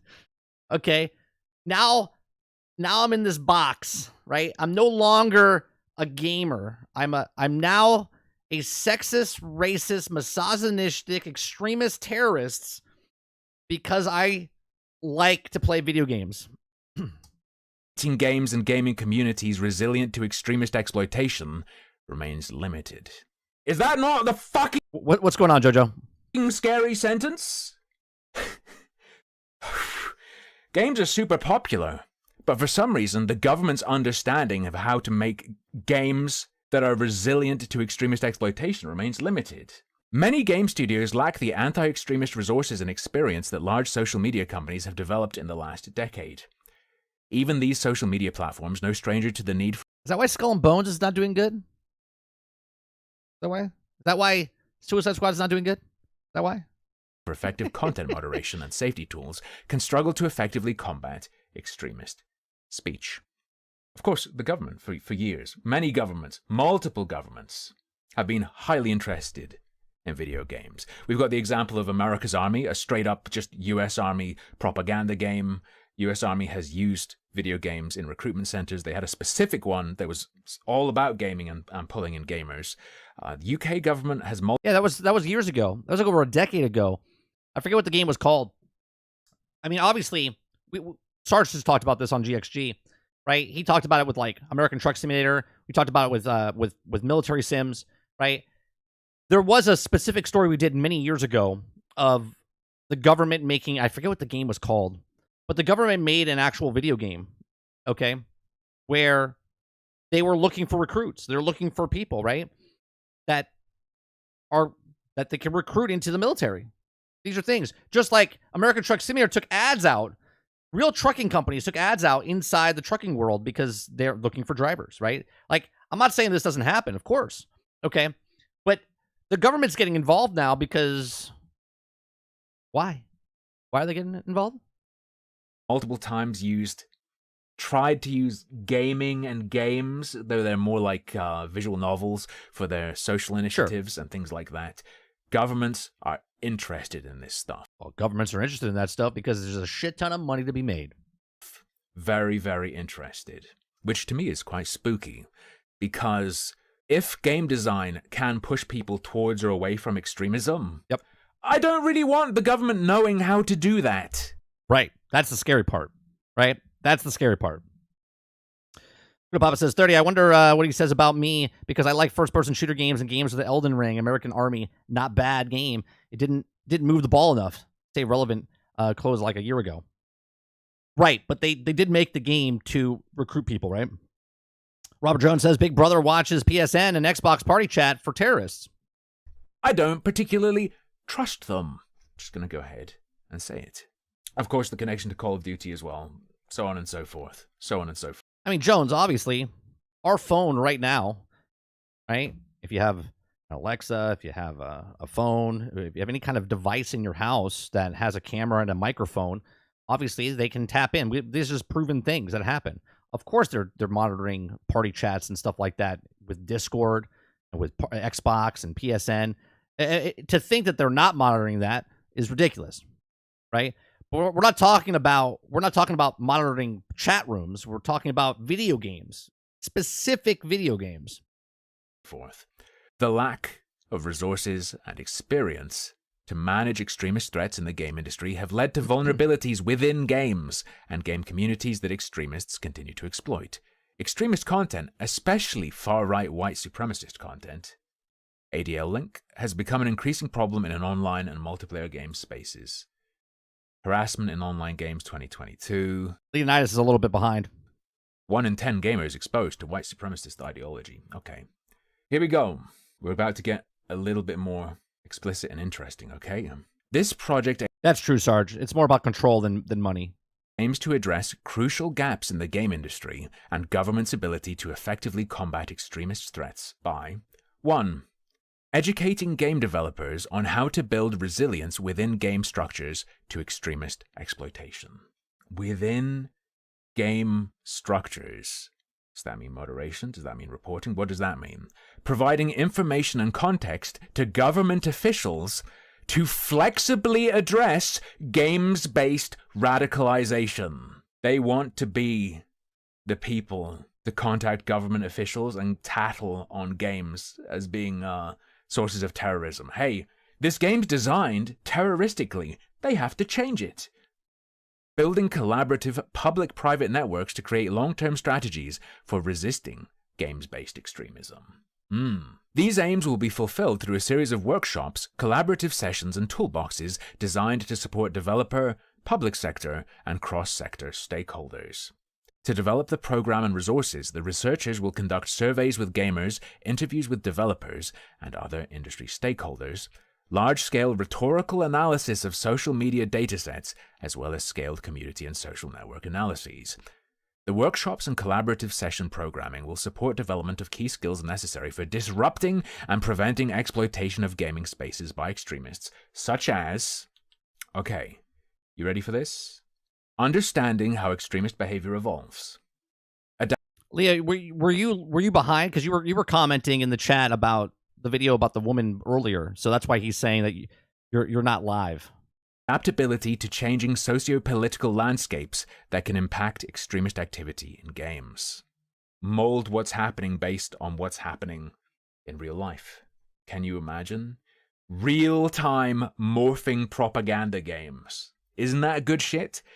Detecting and monitoring extremist activity. Okay. Establishing and enforcing community policies. That's pretty generic. All right. Identifying game design elements that can impact extremist behavior. I don't want people. Really, I would prefer if people just didn't learn and figure out and crack exactly how to manipulate people into... But we know this is true.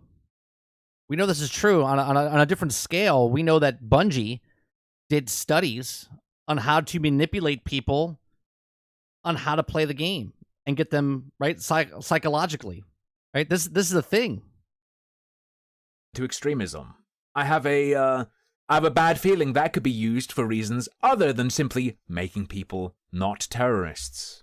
I don't like anyone trying to help the government crack the human psyche and figure out how you can adapt a game to mold their ideology. They're already doing that. Think about the conditioning that they've done in video games over the last couple of years. It's just a microtransaction. Well, you don't really have to buy it. Well, it's just a battle pass. Oh, it's just a DLC, right? It just constantly goes on and on and on. And well, no one's really buying getting games anymore. It's okay. We're just, right? Make the problem, sell the solution, just keep going. In a certain direction. Please don't do this. That is literally evil. even if it doesn't work, trying to do it. Literally evil. Stop. Don't do it. Supporting resilience, health, and safety for community managers. Supporting game developers through Supporting game developers through effective legislation. They want new laws. The 3 toolboxes will be designed to support trust and safety, game designers, and public/legislative efforts. Methods for scaled extremism detection in games. 2. Best practices for game makers across disciplines. Design, community management. He's reading below the screen. We can't see it. A public sector-oriented manual for how to engage with the games industry to address games-based extremism. Right. So these are just some wackos, right? Take this as just some mental health organization that's getting interested in terrorism online. Partnered up with some other people to do stuff, but this doesn't mean anything, does it?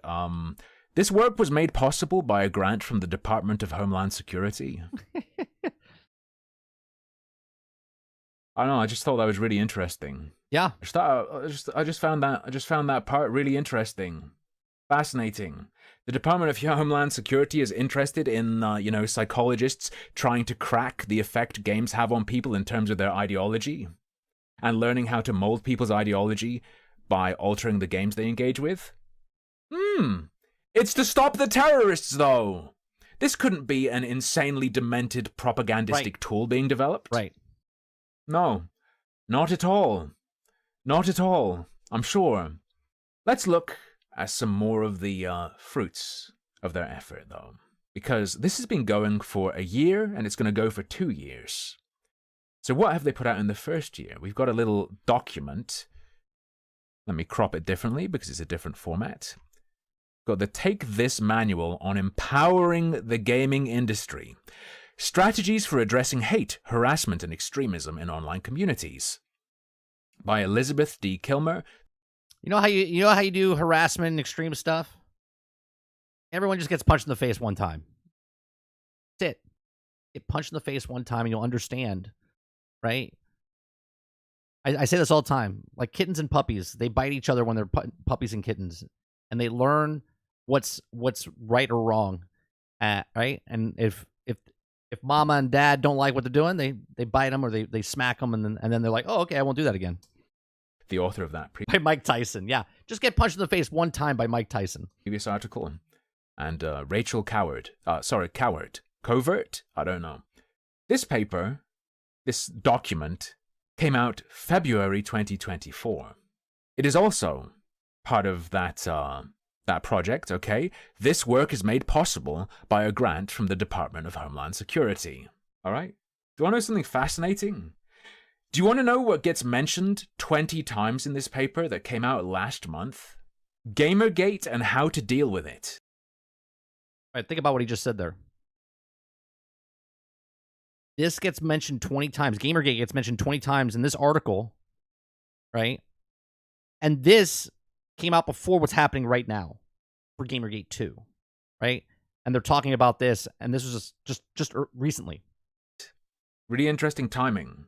So a Department of Homeland Security funded anti-terror project that mentions Gamergate 20 times has this as a major full-page quote. Let's read it. For all of rap. I remember that, Dolphin. Try to ban rap. Studio, because they anonymized it. During the time of Gamergate, the community leadership at the time was of the opinion, well, 2 things. Republicans buy shoes too, which is, don't make any outward statements of how wrong all of that was because you might offend paying customers and threaten your bottom line or whatever. And 2, we want to protect our community from Gamergate, so by being silent, we will avoid inviting the pro-Gamergate crowd to our forums and into our community. They're doing what, basically, I gave the example to Travis earlier, right? Someone's outside my window. If I don't pay attention to them, then they're not there, but they are there, right? And that's what they're doing to us as the people of Gamergate, where if you don't acknowledge it, then they're not there, right? Type of thing. I would say... Right? And now, for Gamergate 2, okay, they're being outspoken, or those who are being outspoken, and they're pretending it's not happening, and then they're the bad guys, right? That is one of the largest community failings that I had been privy to at the time. And to this day, really. Because, like, there's the what's the line? Like, if you're silent, then you're actively harming the situation. Here we go. So, like, I understand from that leadership body at the time, they were taking into account they didn't have the time, the personnel, the funding to actively protect their community through appropriate moderation. And they didn't have naming a moderation company. They didn't have the tools to handle what could be an influx of people coming into attack. So instead of challenging it head on, they avoided it. Now, in this document, they avoided it, and this is the way I perceive it, right? You guys might perceive it in a different way, okay? But Gamergate, back in the day, they were trying to do something, and they were unsuccessful because of it was being pushed, okay? And then, since that time, which is over 10 years ago, they just regrouped, and then found other ways to get into the businesses, and then infiltrate them with inside and change things, right?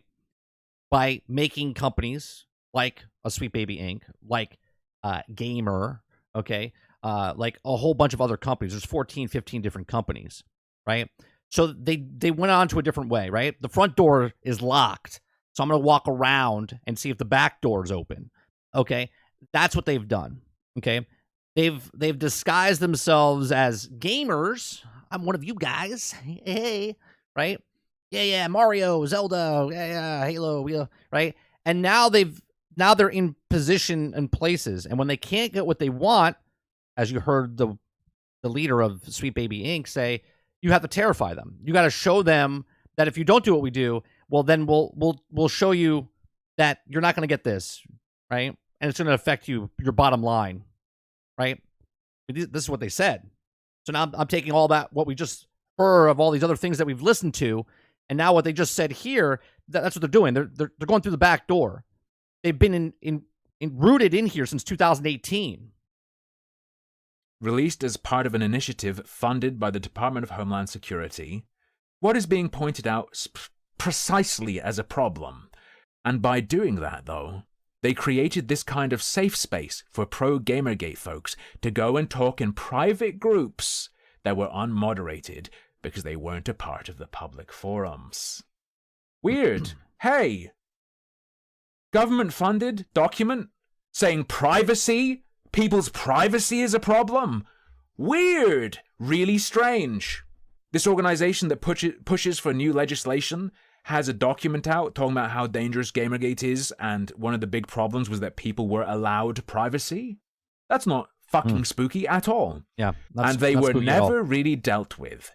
They were never given consequences. They were never banned. And thankfully, over the years, that became something that, whatever the studio is, actively challenged. Reminder, this work is made possible by a grant from the Department of Homeland Security. So, it's no surprise, is it, that this organization, take this, having just last month put out a paper about, or document about dealing with extremism and... Think about that. They posted this last month. This has only been around for 2 weeks for the Sweet Baby Inc. stuff. Kind of weird timing, right? Terrorists like Gamergate. Sorry, just to be clear as well, in this document, Gamergate is mentioned alongside, misogyny, racism, Islamism, white supremacy, and white nationalism as being a major online threat. You know all the Gamergate bombings? You remember all those? The suicide bombing gamers? Yes? It's only natural that the organization that released this document last month respond to what many are calling Gamergate. Right, and they've labeled it, right? These people have labeled it Gamergate 2. Okay? They've taken what they had before, and now they've dubbed it a name of Gamergate 2, which is just fucking stupid. And I'm going into this one blind. It's all right. I'm going into this whole thing blind. What's cool is For this, they do not actually attach a specific name or specific names. This is written just by take this. The byline is just take this. Oh, it's not written by anybody. It's written as a cohesive from the company itself. Take this. No author. Got it. Okay. Responding to Gamergate 2. Let's go. They're going to walk the walk. They're going to show us, with the power of the Department of Homeland Security, how do you take down a terrorist threat. This is how, ladies and gents. If you're reading this, you've probably been hearing about what's now being called Gamergate 2. Now, they just wrote this, where are we on, the 13th? Yeah, 2 days ago. This thing right here, this responding to Gamergate 2, this has been written 2 days ago. It's the latest targeted harassment campaign within the game industry, and it's aimed at Sweet Baby Inc. That right there is absolutely wrong. Sweet Baby Inc. is what started it, but it's not about Sweet Baby Inc. It's about a bigger picture. Do you know where this link goes? This goes to the Kotaku article. The article that doesn't mention what the Sweet Baby Inc. employees did to That's send right. this powder keg. They linked an article to Kotaku, and Kotaku defends them and says that this person attacked them, not the opposite way around. Welcome to modern day media. Igniting and blowing up everywhere. No mention of that. I wonder if it'll be mentioned in this. A Montreal-based narrative development studio. The campaign also has been impacting entities and games associated with Sweet Baby, journalists covering the issue, and others associated in various ways with the targets. You also may be at a loss to know how to talk about this issue, and what, if anything, you can do about it. I'm talking about it right now. We're having a conversation. We're giving information for people to make their own actual info decisions in their head. Okay? That's where we come in. Sorry. Discord, Steam, and X have been the predominant platforms where the abuse and harassment has been taking place. You did the harassment. Now, obviously, not saying there's now since that point, there hasn't been harassment on both sides because everyone just likes flinging shit. Okay? But they did the harassment. We didn't start. If we, as when you say we, gamers, the gamer who made the curated page to show what Sweet Baby Inc. was working on wasn't harassing anybody. He literally took public knowledge off of their website and made it a curated thing. They're the ones that attacked. They're the ones that did harassment. This is some fucking bullshit. If that's true, then nothing much has occurred. What are they even calling harassment? I would have expected them to be like, they're being called on their phone. Death threats are being sent. They have stuff sent to their house. They're talking about people talking about them. Right? Remember, these people last month put out a paper where a main featured quote was about people being allowed to talk privately being a mistake. Right. What happened to freedom of speech? We're allowed to talk about things. We're allowed to say, hey, down the street, got food poisoning at this restaurant over here. You might not want to go there. How dare you talk about that restaurant? What are they rated? Oh, a D. Okay, well, never mind. They want to smash you to bits and not allow you to talk about companies that work with Sony Santa Monica, that work with Warner Bros. Games. Insane, demented, and they're turning this into a counter-terrorism issue funded by Department of Homeland Security. This is wrong. This should not be happening. This is sick, even, I might say. In these spaces, lists of game studios. Oh my God. Oh God, did I do something wrong? I showed you that list earlier. Oh God, I'm exactly what they're talking about. I showed you public information. God, I'm in trouble now, chat. Companies and associated organizations are being circulated for targeting by members of the mob. Damn. Don Corleone is going after Sweet Baby. Oh my god, people are being allowed to privately share lists of game development studios? Holy fuck. Does this work? Do people read this and go, this has to stop? Yeah. Yeah. This has got to stop. They're like, this is a bunch of bullshit from their side. They attacked somebody, but yet they have to be protected, right? I call you an idiot, and then you call me something. I'll be like, oh, you called me. Like, what are we doing? This has to stop. The gamers cannot know that Ubisoft made Assassin's Creed. We have to stop this knowledge from getting out there. What the fuck are you talking about? They're targeting these companies, murdering these people, literally. We're not targeting companies. The companies are targeting us. Killing these people by not buying particular games. Did you know?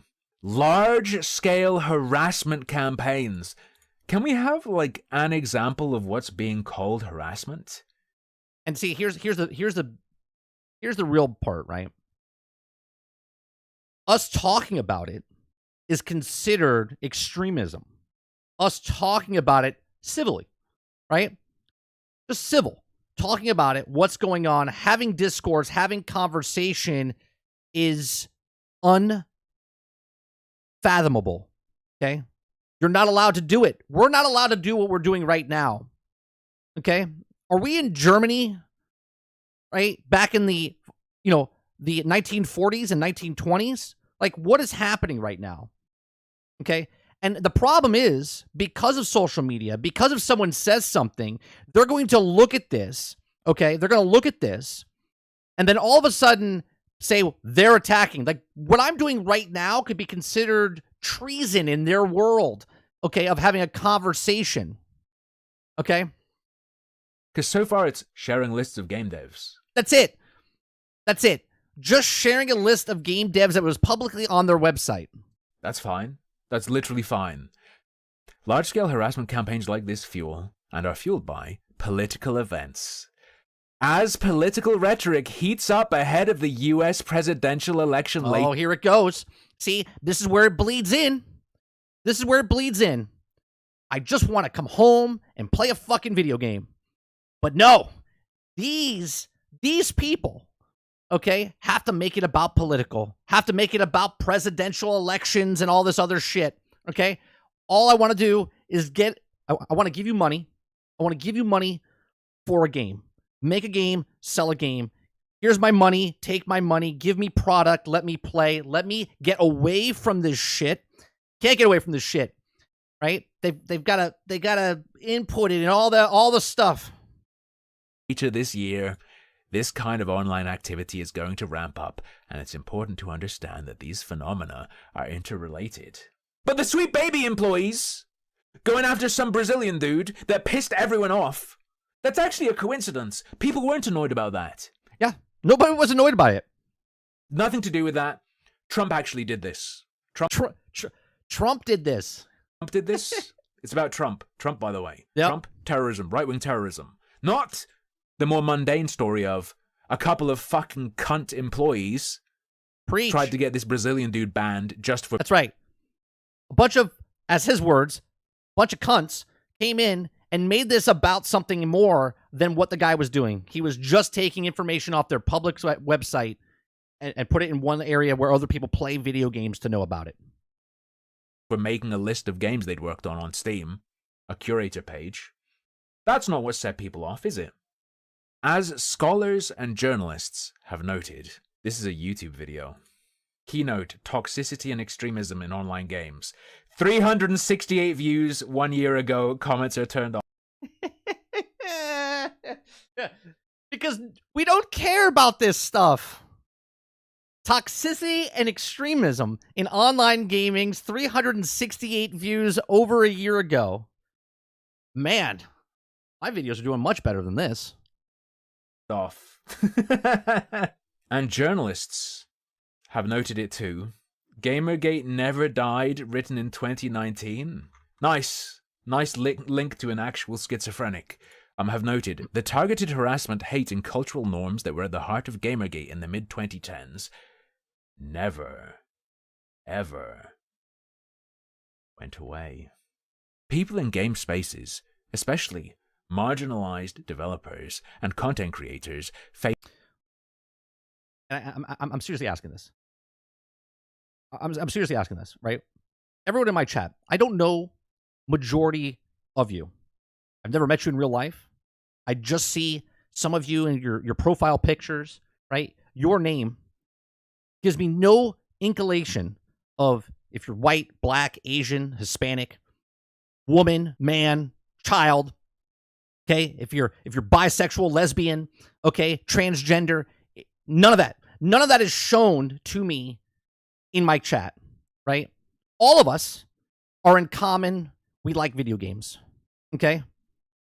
Okay? We like video games. We like talking about video games. We like playing video games. We like watching comic book movies. We like doing things, okay? That's it, right? It has nothing to do with someone's color of their skin, okay? Yet these companies make diversity, but they leave one person out, okay? They make diversity and inclusion, but they leave one race out, okay? It's fucking amazing to me that this is the way people think. They're like, well, this great studio here making a video game, to make a great video game, we need to have at least 3 Hispanics, 1 Asian guy, a black person, and no white people. And that's what makes a good game, which is fucking stupid, okay? What makes a good game is people that are passionate about what they're doing. This is the thing I always say, make a game, sell a game, right? Make a game. I don't care, right, of the people's skin color or sexual preferences, okay? I don't care if they want to be called Tree or the number 1, okay? You make a game, you sell a game. That's all I want, okay? Make a game, sell a game. Not a broken game. Make a game, sell a game. Get the person that's best for the job to do what you're doing, okay? If you're leaving somebody out because of their skin color, because of their race, because of their preference, you are the sexist, misogynistic, racist person that works for that company, okay? Not because it's diverse, not because of anything else. We, the gamers, are not these things. You, the companies that hire these people and do certain things to hit checklists and get grants and whatnot, are the sexist, racist, misogynistic people. Face hate and harassment daily. I'm pretty sure, like, not just marginalized ones. In fact, the more marginalized you are, the less attention you have, the less harassment you're gonna get. It's the least marginalized you get the most, right? In fact, research conducted by Take This has outlined an entire spectrum and typology of extremism and dark participation in games that is bigger than any one movement, but underlies all of them. Is this going to be worth peeping at? This is very interesting, actually. Regarding the end of gamers sentiment in 2014, these guys say 4 years later, these same sentiments were discussed by Megan Condis, I believe. I believe it is Megan Condis in her New York Times op-ed. She said, as events like the 2014 harassment campaign Gamergate amply demonstrated to some members of the gaming community, the increased visibility of people of color, women, and LGBTQ people in gaming circles is seen less as an expansion and more as a hostile takeover. Now, none of what I read is important. These words you've heard a million times before. I just thought I'd shine a spotlight on who gets quoted by Take This. Shine a spotlight on them to just fucking bully them, because they're fucking worthless retards. Megan Condis is a game dev. She fucking made this dog shit and put it out to the world. We played this. It is possibly... I'm not a huge fan of dating sims, of visual novels, but even this was extra terrible. Insanely, unbelievably bad in every way. We played through this years ago. Megan Condis also has an RPG Maker game that involves a quote of like an entity coming out of the internet and talking to the main character and saying, "We are meme." It's pretty embarrassing. It's pretty embarrassing. You want me to check out the extremism one? All right, let me peep the executive summary. Executive summary. Video games are the most popular form of entertainment media. Today, Facts. And this is exactly why they're doing what they're doing. the gaming industry is larger than the music, movies, and film industries combined. Combined. Think about that. Gaming industry is larger than music, movies, and film industry combined. Alongside its growth and globalization have come rising concerns about extremist exploitation of digital games. Due to their role as a cultural touchstone, as well as their unique social characteristics, games provide opportunities for exploitation above and beyond those of message boards or social media. Randomly generated username fed the streamer a €2 superberry. You oppose Thank you. this? You some kind of a Terry? You some kind of a Terry's chocolate orange. Remember, these guys weighing in means before, when it was just Sweet Baby and having a problem with Sweet Baby trying to get a guy banned off Steam for being Brazilian and making a list of their stuff, trying to get that guy banned, being upset with that made you a misogynist and a racist. That's right. That's right. Because you disagreed with somebody about what they stand for, you are a sexist, racist, misogynistic person. Now that Take This are involved, you are a terrorist. That's right. Like I said earlier in the video, they went from where you're just a basement dweller, right? Remember that. Remember they used to call the nerds basement dwellers. You game, you nerd, right? Go back to your basement, okay? Go play your stupid video games, okay? Here we are all these years later. Video games is the biggest entity on planet Earth. And then all of a sudden now, the same person that was in their basement just enjoying video games, I'm now a terrorist. You are opposing the removal of terrorism from games. You want privacy online? You want to be able to talk to people about stuff? Terrorism. You are a terrorist. That's where we're at now, just so you know. Today, there is growing evidence that digital games are being exploited to radicalize, propagandize, recruit, and mobilize new members to violence. More than half of all players report being exposed to a range of extremist ideologies in games, including racism, misogyny, anti-LGBTQIA plus hate, white nationalism. That's because you are doing it. You are doing it. You are putting a spotlight on things. Instead of putting Batman out there or Robin out there in a comic book, Dick Grayson is now gay. This person is now gay.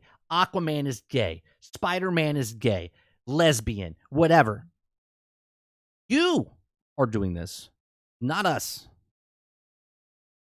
Damn, it's crazy how no one's being exposed to any extreme leftist ideology. And we're not mad that they're that. They're mad that they're taking over the things that we already liked and enjoyed. That is the problem.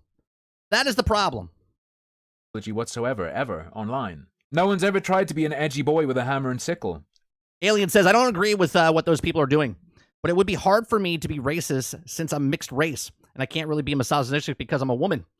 So what's left? You're just an extremist or a terrorist. That's what you would be. Ever, the normalization and ubiquity of extremist rhetoric actively cause harm to protected groups and pose a threat to democracy and civil society in a video game. Except that makes it worse. Real-world impacts of radicalization include the Buffalo shooter who crashed... Because it doesn't matter at that point, right, Alien? You could check all the boxes, right? You could check all the boxes, right? Right? So you would check woman, black, right? You would check all of these boxes, and yet it wouldn't be enough. It wouldn't be enough. They would just scoop you in, and you would be the extremist and terrorist. After his manifesto on Discord, a popular game-adjacent space. This is fucking reaching. As well as the Christchurch shooter who integrated game-like elements into his acts of terror. What? Oh, actually, no, I saw the video of the Christchurch shooter. He shot all those people in the mosque, and then when the police came to stop him, he built like a big tower. He went full Fortnite and started doing 90-degree like tower builds so no one could shoot him. It was insane. I know he's joking. It's not funny that he's joking about an actual shooting, but he's making fun of Fortnite with what they're depicting. It was crazy. It is important to note that not all game players are at risk for radicalization or mobilization to out-of-game violence. Understanding who is at most risk is critical to effectively identify who is at risk to optimize intervention efforts on the... Remember when they were pushing that Grand Theft Auto, all of us were going to become like thieves because we played Grand Theft Auto? Or that Call of Duty makes us murderers? Remember all this stuff? Individual or community level. Bro, everyone who follows Sweet Baby Inc. Detected is gonna disappear in a van. Dog. They already came to my door this morning. I fought them off. It's over. It's over. It's over, dude. While gaming spaces often have terms of service that prohibit hate speech and illegal content, current moderation strategies continue to fall short of preventing or effectively removing hateful or extreme content. There are currently several efforts to better understand radicalization and extremism in game and game-adjacent spaces, including efforts by game studios, research organizations, and nonprofits, such as us. Creating safe online gaming communities is a complex task and involves the buy-in from stakeholders across the games industry, the government, and civil society. Weird. These guys who do stuff with money from the Department of Homeland Security really want the government in fucking everything, don't they? Curious. Strange. I wonder what this says at the end. I don't think Gamergate is mentioned in this. No. Ah, yes. Doesn't look like it. Anti-government extremism needs to be stopped in a video game. What is going to be said here? For example, the easily recognizable design of the popular Grand Theft Auto series has been adapted to Grand Theft Auschwitz. Oh, for fuck's sake. What? Complete with images of Adolf Hitler, concentration camp victims, Anne Frank, and general Nazi symbolism. In addition to the overt visual co-optation of video game content, the accompanying... Oh, it's a fucking post on... Fuck's sake. This is what they're running with? This is what they're running with? 4chan. You gonna crack down on image boards? No, they totally post it. Sorry, this is an example of some... I disavow that word. I disavow that word, to be clear. Behold another woke garbage. White boy is not allowed to get laid in the end. This is an example of the terrorism they are fighting, by the way. Opponents of Sweet Baby, literal terrorists. This is where we're going, boys. This is where we're fucking going. Be prepared. They tried it last time and didn't pull it off. They're complaining that people are allowed to mod. The Roblox KKK. Though Roblox, Minecraft, Steam, and other gaming spaces like them have terms of service that prohibit hate speech and illegal content, the current moderation strategies in these spaces continue to fall short of preventing or effectively removing problematic content. Guys, I want to play Roblox, but my black avatar keeps getting lynched. Jesus. Help. Please. This... Oh, by Why would you... First of all, if that does happen, why are you in that server? the way, this work is made possible by a grant from the Department of Homeland Security. This is a U.S. counterterrorism effort, by the way. We have to stop the Roblox KKK. I think we've learned all about extremism. I agree, it has to be stopped. It has to be stopped. It's not funny and meaningless. That's it, guys. We all have to go out and start protesting about the KKK in Roblox one server. It's dangerous. That they took a snapshot on. That could never be set up, right? In any way, shape, or form. It can be scary or uncomfortable to think about, to talk about, and to understand. In overwhelming situations, it's not unusual to feel at a loss or to have thoughts of helplessness. But there are things we can do to mitigate the harm. This links to, I believe, the document we went through a minute ago. Yes. Yep. Complaining that people are allowed to talk privately online. For everyone, it's extremely important to speak up and step up for folks who are being harmed. Okay. Yeah, that's what people are doing. Yeah, that's exactly right. That's exactly right. That's exactly what we're doing. A couple of asshole Sweet Baby Inc. employees came out of the woodwork to tell people to try to get him nuked off Steam, to dispossess him of his game licenses, to get rid of his little group for people who don't like a company. They wanted to wreck his shit. They sicked people on him. People stood up for him. We did this. Yeah. What they think they're doing, they're the bullies, right? We stand up for ourselves, but we're the terrorists. We literally did this. against the company that's connected to big companies like Warner Bros. Games. Sony, this kind of support can take on many different forms. This could be an email or quick check-in with the people in your orbit who are targets of the harassment. Yeah, if you see someone being harassed, send them loads of emails. Thanks, take this. Good advice. Overload their emails. Or are close to those targets. Family members, colleagues, and friends of those targets also experience different types of harm in these situations. Sorry, if someone is being harassed, send emails to their family? Are you fucking out of your nut? If you see someone online being harassed, start sending emails to their family. Like, did they proofread this when they put it out there? Are you fucking psycho? Okay, take this. I'll start sending emails to the family members of Sweet Baby Inc. Ah! What would that do? What would that do? Right? What would that do if everyone started sending emails to the family members of the Sweet Baby Inc. staff? See, this is what you don't do. Okay? Because that's what they want you to do. They want you to do that. Because then they can hold it over your head that, look, see what they're doing? They are being extremists. They're answering to us. They're sending out emails to my family members. They're doxing us. Ah, what do you fucking mean? That's crazy, dude. During organized harassment campaigns, literal conspiracy theory. It's not organized. A bunch of people have been made aware of assholes, and they're all independently deciding to shit on them and talk about them online. If you punch me, if you punch my kid, if you punch somebody in my family, am I supposed to stand there and let you punch the person? Or am I supposed to defend myself? And then when I defend myself, then I'm the bad guy. Like, get the fuck out of here. Welcome to being public. Welcome to being a public entity or public figure. Right? There is no leader. You can have a little fucking group telling people what games a company worked on. There is nothing wrong with that. That is not organization of harassment. Okay? People sometimes are forced to leave social media and online activity for a long time. Actually, no they aren't. They choose to. This isn't true. The only time this occurs is when you are banned or suspended. Right. They are not forced to leave social media. They choose to stop using it. And they often need help filtering messages, dealing with threats, and maintaining their mental well-being.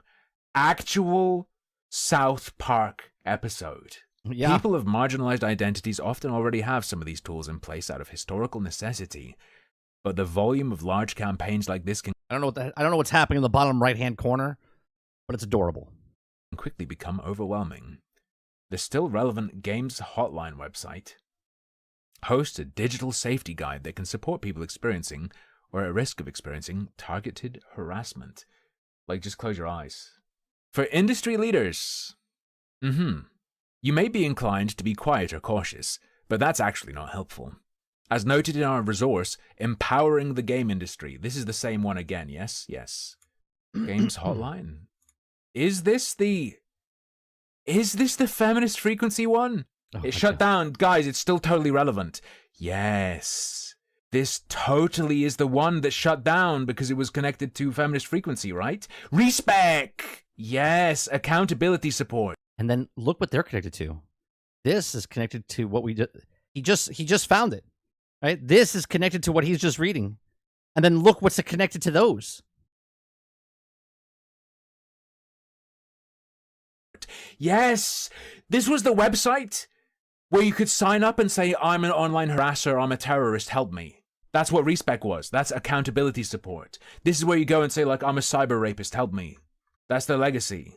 In-depth measures for prevention, harm reduction, and improved digital hygiene when experiencing or anticipating online harassment. Updated from feminist frequencies. Speak up and stay safer. Feeling overwhelmed? Create a unique complex password. Set up two-step verification. It's not bad advice, that stuff, right? But everyone knows this. Cybersecurity stuff, sure. Harassment? If it's not bursting into real life, like you're getting called or people are showing up where you are or some shit, who gives a fuck? If they're not crossing those lines, if they're not, socially engineering details about you to steal your fucking money or something. Who gives a fuck? Right. They're not trying to hack into your accounts and delete your stuff. Who gives a fuck? They're not trying to... Whatever happened to sticks and stones may break my bones, but words will never hurt me. Where the fuck did that go? Where did that go? Get your shit deleted off the internet? You may be inclined to be quiet or cautious, but that's actually not helpful. As noted in our resource, Empowering the Game Industry, a major lesson learned from Gamergate was the importance of taking a loud, public stance. Words At are the time, weapons. many studios were hesitant to address the hate and abuse from Gamergate in any meaningful way. The reasons varied, but usually this hesitation was born out of fear of losing profits or concern that taking a stance would attract the attention of the Gamergate mob. See here, I think your game has too many women. The thinking went, we want to protect our community from Gamergate. This is what I quoted, yes. So by being silent, we will avoid inviting the pro-Gamergate crowd to our forums and into our community. However, the failure to take a stand and clearly communicate with the community backfired. Without an... You know what the funny part is? The community. Gamers are a community. They're trying to segregate themselves in their own community to hate the other community. Kind of weird, isn't it? Right? Like, as a whole, we're all gamers. Now, within those gamers, there's subsets of gamers, right? There's people that like RPGs and JRPGs and sports games and all that stuff. But as a whole, we're all gamers, right? But they want to make niche groups within the niche groups of the things, right? And then they want to tell you that I'm the gamer, you're not the gamer. I'm going to tell you what's right. I'm going to tell you what to like and what not to like. And if you don't like what I like, then you're bad, right? That's what these companies do. An explicit statement from the studio that toxic misogynistic behavior was not welcome, the studio found that pro-Gamergate individuals assumed the studio's game was a safe space for them to build community. In other words, failure to clearly and unequivocally denounce Gamergate and the harassment and abuse done in its name, created a space for that hate and abuse to flourish, spread, and become normalized. Hate, harassment, and toxic behavior have no place in games. By the way, whenever I do anything bad, I'm doing it in the name of takethis.org. Just so you That's funny. That's good. know. I'm a legitimate takethis.org enjoyer and supporter. I mean, I'm their audience, right? I've probably read more of their stuff than... Yeah, he's a fan. He read their whole document, and in proxy, we all listen to him. So we are part of Take This as well. We're representatives of them. Whatever I do now has been influenced by them. That's right. I'm super influenced by them. Did this to me. Whatever I am now, they did. Mm. I've consumed their media, and they have to be responsible for how that... They are responsible now. Anything I say after this point's from Take This. ...is an individual into extremism. They did this. Hate, harassment, and toxic behavior have no place in games. By taking direct, targeted action in a timely manner. What? Like singling out some Brazilian guy who made a curator page? Right. We need to help prevent additional recurrences of these harmful events. What harm? Can you show me where you were hurt? Like, what is the act? What did the Brazilian guy do to you? What did he do? He made a curated site about your public games that you've worked on within your credits, and he put them on a separate site. Where did he hurt you? Where did he hurt you? Actual harm. Like, if you were triggered as fuck, if you had, like, an anxiety attack and like, ah! Yeah, welcome to social media. Everyone's a public figure now. Yeah. Everyone. That's what it feels like to get a lot of attention. You signed up for this, you fucking idiot. You asked for it. I asked for it. I just don't pretend I didn't. 5 people already died during Gamergate 2. Are we counting James Somerton? Every time... Okay. That's the creator Harmful Opinions. I got a lot of information out of that. And that's what we're doing, right? We got a lot of information out of that. Okay. Let's see. Anything else happen while we were talking about this stuff?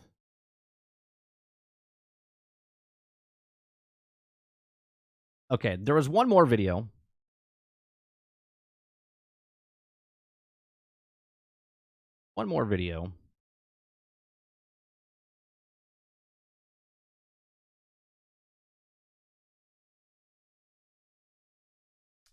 I gotta find it.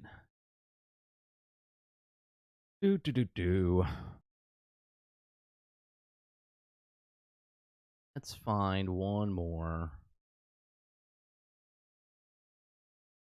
Right, and like I said in the very beginning of our entire talk here, is that I'm bringing up information because a lot of people have a lot of information out there that's all over the freaking place, right? So I wanted to make sure you watch a bunch of different videos. You could take what you want out of these videos. Okay. Let's see. Okay. This last one is from a Endymion. I think this is his latest one. What's up, everyone? It's Endymion. I think this is from yesterday. Let me just make sure he doesn't have another one.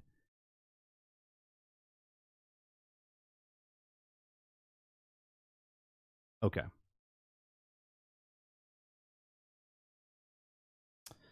Kurt says, if you can't find a problem, you have to create a problem. That's right. Make the problem, and then you sell the solution. Or you make a solution. 30, some of these people should probably go spend some time living in Ukraine. I think they would change their perspective on reality. I'm more or less already in the loop as a whole. Have been for a while, to be honest. So, And there's been some interesting developments when it comes to certain sectors of the entertainment industry over the past few days. From a senior game designer of Dungeons & Dragons basically blasting the game that birthed franchises like Baldur's Gate into oblivion and then calling it inherently racist, or the founder of Sweet Baby being ousted for saying the true intentions behind their agenda alongside what the entire games industry is moving towards. As well as Alan Wake 2's devs just lying to their audience, and even some Helldivers 2 nonsense as well. Let's start with Baldur's Gate and D&D first with this article from Bounding Into Comics titled, Dungeons & Dragons senior game designer disavows how series was made by white dudes. Boasts that much of original material would never pass our inclusivity reviews today. This article stems from a video that the official Dungeons & Dragons YouTube channel posted about the history of the franchise and where it's going next. this is what I was talking about earlier. They don't want the original creators, right? Marvel with Stan Lee. They want Marvel, but without Stan Lee's Marvel. They want Star Wars, but not George Lucas's Star Wars. They want Tolkien, but not Lord of the Rings Tolkien. They want Harry Potter, but without Rawlings. Okay? They want all of this stuff, but without the people that made the things that they made. Dungeons & Dragons, made by two white guys. That's the problem. There's an interview between Todd Kendrick, who is a content creator for D&D, and he sits opposite Jason Tendro, who is the senior game designer of the entire Dungeons & Dragons franchise. And these two were sitting down to discuss the history of D&D while also, of course, attempting to push a product which they hope people will buy, which encompasses the history of the franchise within it.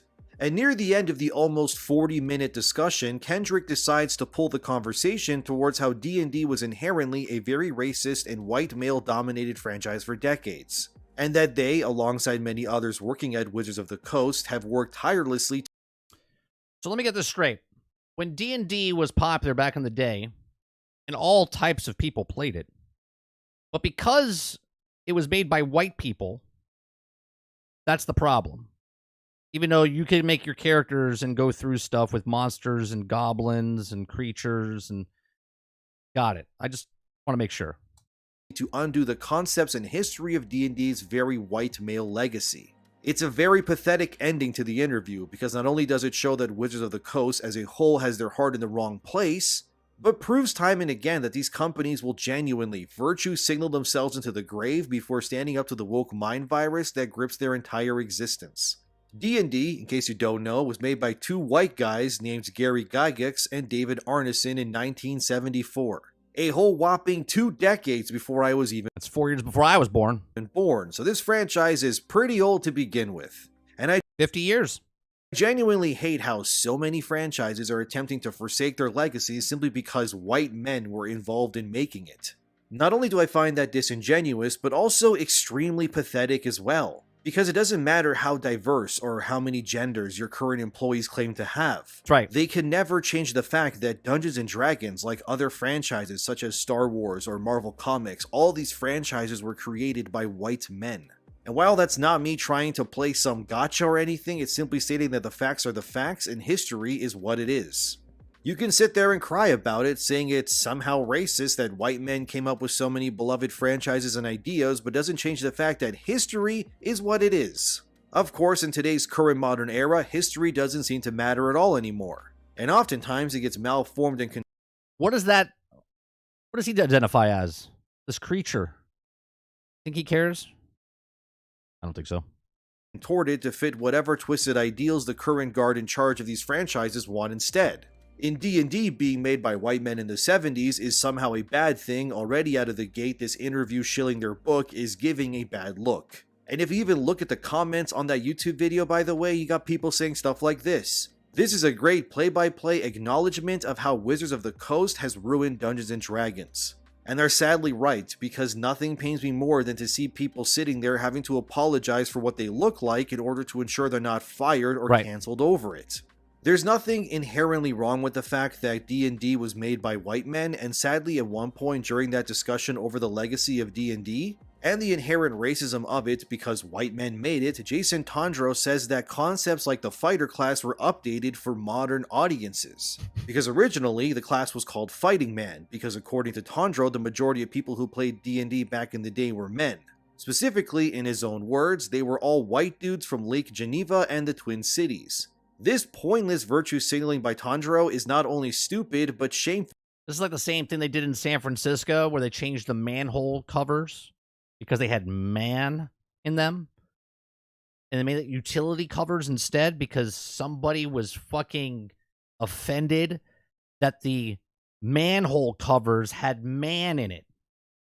You talk about first world problems. They spent millions of dollars replacing all the manhole covers because it had manhole cover on it. As he just in a single sentence diluted the existence of David Arneson and Gary Gygax, who again, may I remind you, created D&D to begin with as being nothing more than ignorant white men whose ideas were just as old as they were apparently. And therefore, because they were old white men, naturally that means their ideas are somehow now problematic and terrible. Where we know if the creators were any other skin color, these same things would never be uttered in any way. If the creators of D&D were instead one black man and a Hispanic man, they would be considered trailblazers, and any idea They would be considered trailblazers, but if they said something about that, they could also be racist at that point. that they came up with would be worshipped like a new religion. But simply because these creators are white, well, we can't be celebrating that now, can we? It's disgusting, and I've always loathed seeing people who didn't make something in the first place thinking they have the right to spit on the graves of those who built the very kingdoms they find themselves living in. We wouldn't have D&D without those men, and they should be celebrated and honored, not belittled, reduced, and erased from the very thing they spent their whole lives creating. I figure we listen to that segment from the video so you can get the full context. It's a little over 3 minutes long, but I think you'll see what I mean. So, here's the clip. And it's See that, Dolphin? If anything, out of all the stuff I've shown today, you learned something today. You learned that the person from Lake Geneva, just 30 miles from you, created D&D. Pretty cool, right? It's important that this is a historical document. So there are things, it was a different time. So we've had an inclusivity review of all these materials. Multiple. So let's take a step back. The best part about this, we've been watching for 2 hours of all the stuff, and Dolphin's like, I never knew that. Not because of all of the other stuff, because of the guy is just 30 miles away from where he is. Here, let's clarify. There are materials in original Dungeons & Dragons that would never pass our inclusivity reviews today. And a lot of it is, some of it you can understand. Like, okay, these are what... You know what the worst part about these guys are? They are white males. But the problem is, they feel guilt. They have guilt that because they're white men, they feel horrified that white men made Dungeons and Dragons, and they're trying to right the ship. Bunch of war gamers, and they're using armies from history, and so when they create a warrior class for Dungeons and Dragons, they call it the Fighting Man.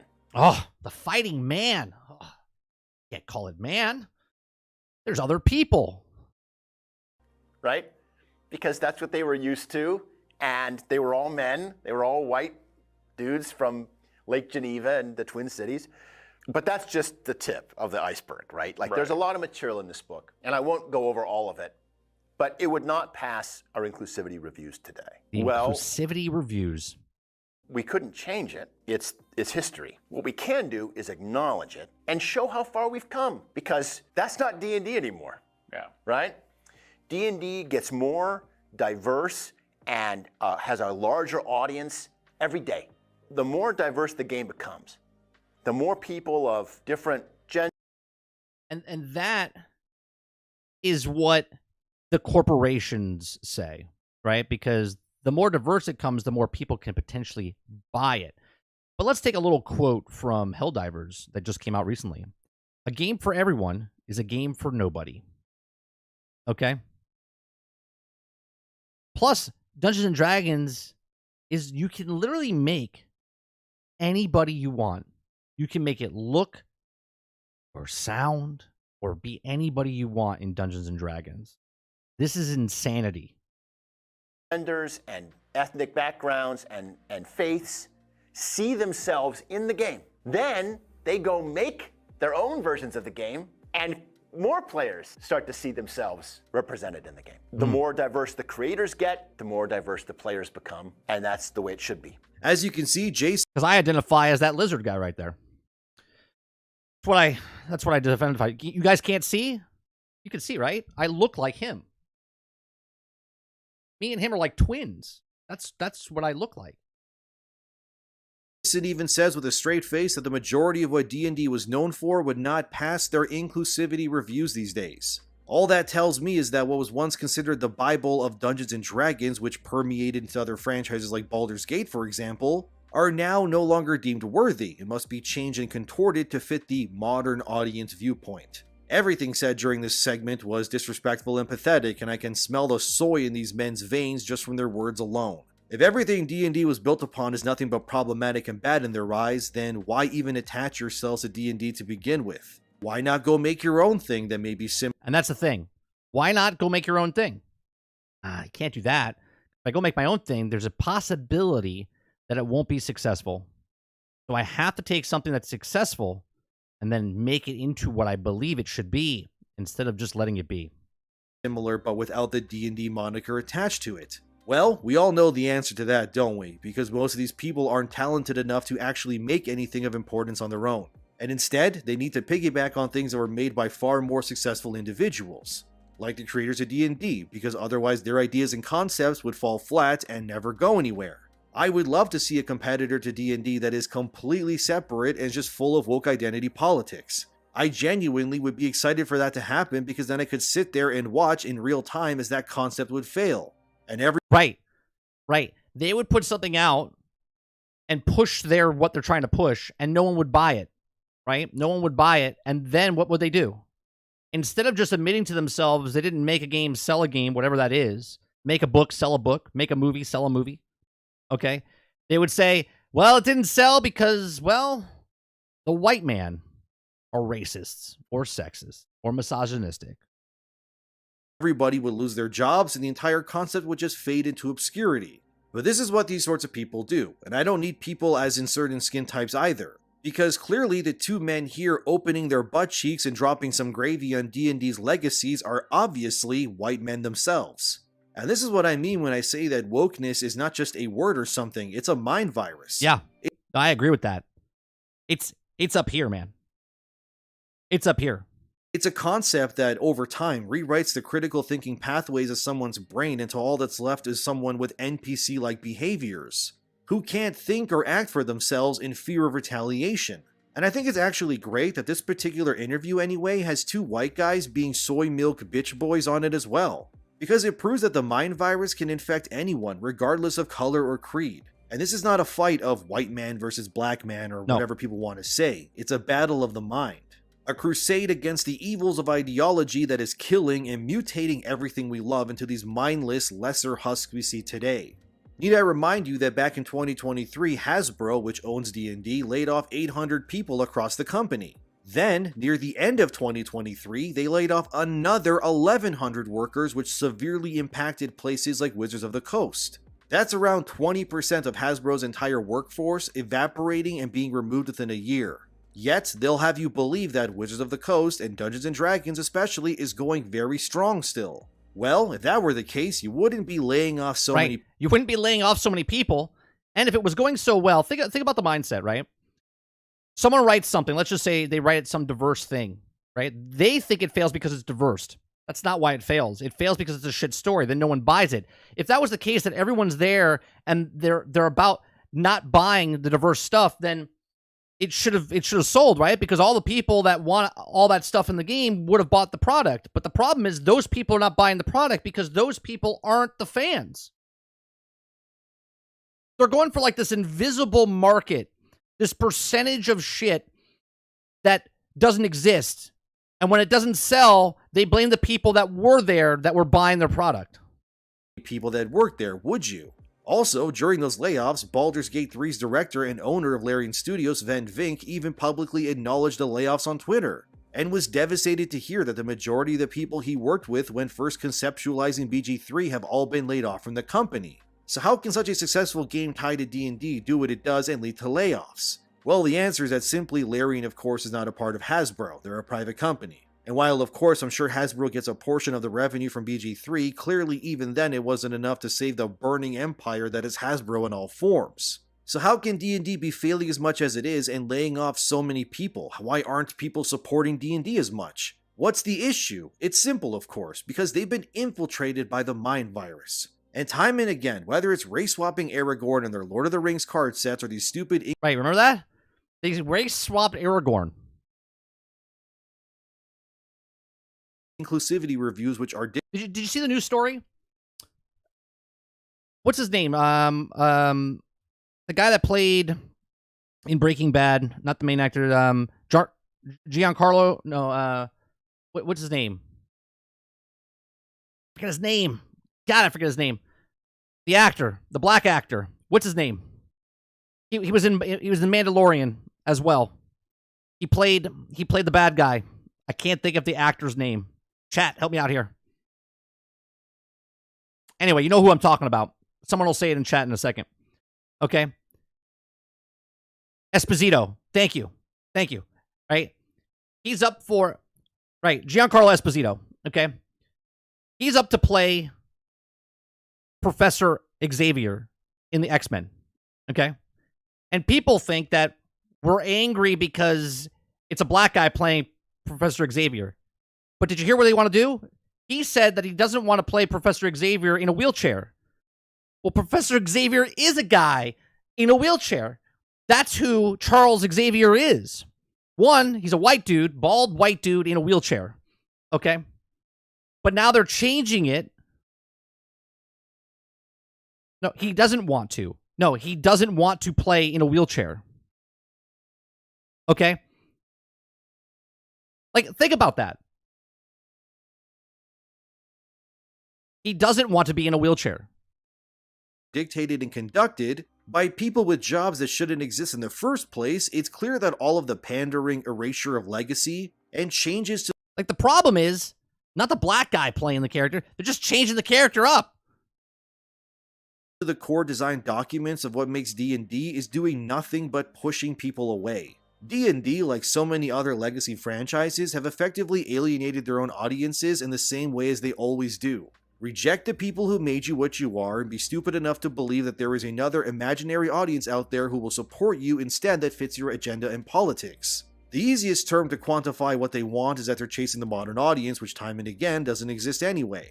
So what you end up with is a product made for neither the people willing to support you or the people that aren't interested or even exist to begin with. Ultimately, you're making nothing for nobody, and Hasbro, as many other companies before them, are refusing to admit Paul says, hover chair it is then. That this new way of thinking, this ESG soy-infused DEI nonsense doesn't work. Would you go with a skateboard? Charles Xavier on a skateboard. He just comes in, he's like... whatsoever. But of course, the problem isn't that they're spending maybe a unicycle. Millions on paying diversity hires to check their work to make sure it's not racist or whatever. The problem is that D&D just isn't inclusive enough, and it needs to become even more inclusive, diverse, and woke, and surely that'll fix everything. Great idea, Hasbro and Wizards. Just keep digging your grave wider and deeper. That'll get you out of it for sure. Or maybe build a ladder to get out of that mass grave you've built and start actually going back to giving people what they want.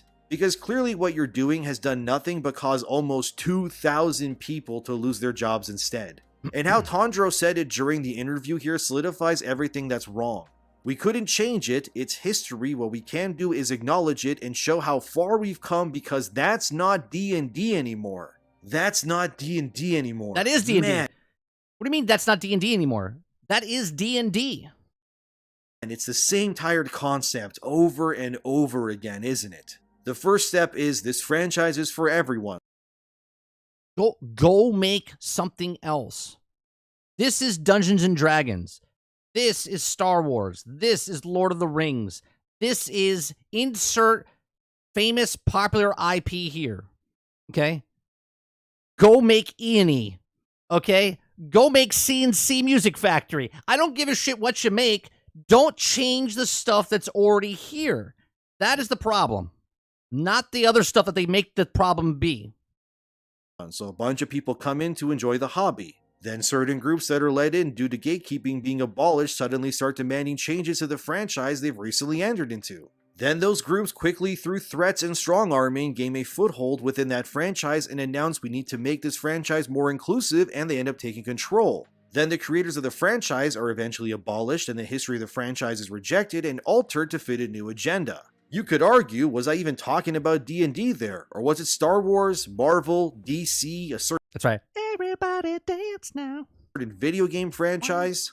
Yeah, you could take what I just said and it sadly perfectly layers on top of pretty much every single bad decision made to any beloved franchise of the past 50 years and then some. The problem isn't gatekeeping, fellas. The problem is that there isn't enough gatekeeping. If you enter a franchise or fandom and instead of respecting said fandom's rules and community, you decide that the franchise has to now adhere to your rules, congratulations, you just ruined a good thing because you're an insufferable dumbass. And ultimately, the only people you can really blame are the higher-ups who allow these sorts of things to happen. They hire one woke weirdo who manages to get into a position where they can hire others, be it through strong-arming or threats, and then that weirdo hires 5 other weirdos who think like them. And then suddenly, you got entire departments of weirdos. Here's the thing, though. Him saying weirdos and stuff like that, that's just stooping down to their level, okay? My problem is, why do you want a job at LucasArts? Why do you want a job at Dungeons and Dragons, right? Why do you want a job in these major IP companies, right? I would assume because when you were a kid, you liked watching the movies, you liked reading the comic books, you liked reading, you liked playing the game, you liked whatever that is. You liked that thing. Hence why your dream job would be working for that company. But then getting to that company and then changing what you want in that company for your values, even though that you growing up liked those things because it was entertaining for you.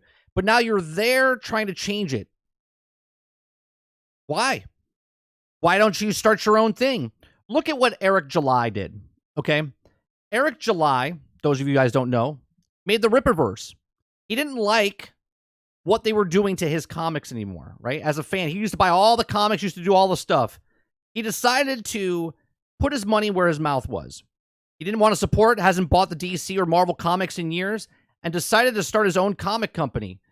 He didn't go and try to get a job with Marvel to go change it with inside of Marvel. He decided to change what they were doing by making his own company and then making a brand. And it's being very successful, okay? Imagine other people doing this, but they don't want to take the time to do that. They want to buy something that's already popular and then rot it from the inside out. And before you know it, all your bases belong to the lunatics and the patients are now running the asylum instead. I mean, there was even this clip recently where Kim Belair, the co-founder of Sweet Baby Inc., just said the quiet part out loud. Here, listen. We work very hard to get marginalized talent into the industry, to protect them the way that we would want to have been protected, to lift them up, and to get them into an industry where they're too often shut out. And basically, I think to take over in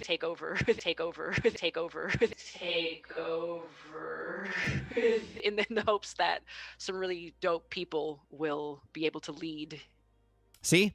Get the job, put them in the positions that they want to possess so they can change and take over. into kind of a new era for an industry that's been kind of, the same way too long. And as you can see from the mouth of the brood mother herself, Kim Belair says it as plain as day. It's not about equity and diversity, it's about conquering through fear and racism to enact their preferred ideologies. It's never been about making any of these products or franchises better. Because these people, like Kim Belair or this Kendrick guy, Jacob, we're going to be playing on D&D Xbox. know that they could never make something as layered, interesting, or as popular as D&D on their own. This is why, time and again, these franchises are hijacked by activists and then their friends infiltrate alongside them via being hired for having similar skin colors, genders, or ideas, and then voila. All of the things you loved are ruined and massacred beyond recognition. And if things keep going the way that they are, eventually there will come a time where these activists will silently but surely remove the names of the D&D creators. And suddenly, the white dudes, as they like to call them, will have their names and legacies put. This creeped me the fuck out during Baldur's Gate 3. I still have this etched in my brain, not this, but watching Star Trek, Khan, where the thing goes into his ear, and Sulu's ear. Oh my god. Oh my god. To this day, 45 years old, I have flashbacks of Star Trek with the thing going in his fucking ear. Pushed and out this is going through your eye socket. I was like, ah. The very thing they created. And now the new age of woke inclusivity will just take over. The same thing is happening over with Helldivers 2. Those same kinds of groups are all pushing and attacking the devs to strong arm them into allowing for representation. They don't want representation for the sake of it, they want it so they can establish and slowly but surely take over that hobby or game. I love what Helldivers did. Helldivers shut it down. Someone's like, you should put a pride flag in there. Like, no, we're not putting any flag. It's not about your pride flag. It's not about the American flag. It's not about any kind of flag. This is a fictitious world. And if you take the stuff from the real world and put it in, it ruins it. And then claim it for themselves. And having articles like the one from Polygon where they blasted the Helldivers community is only made to scare the developers into submission. It's the same tactics as always, and it's so tiring.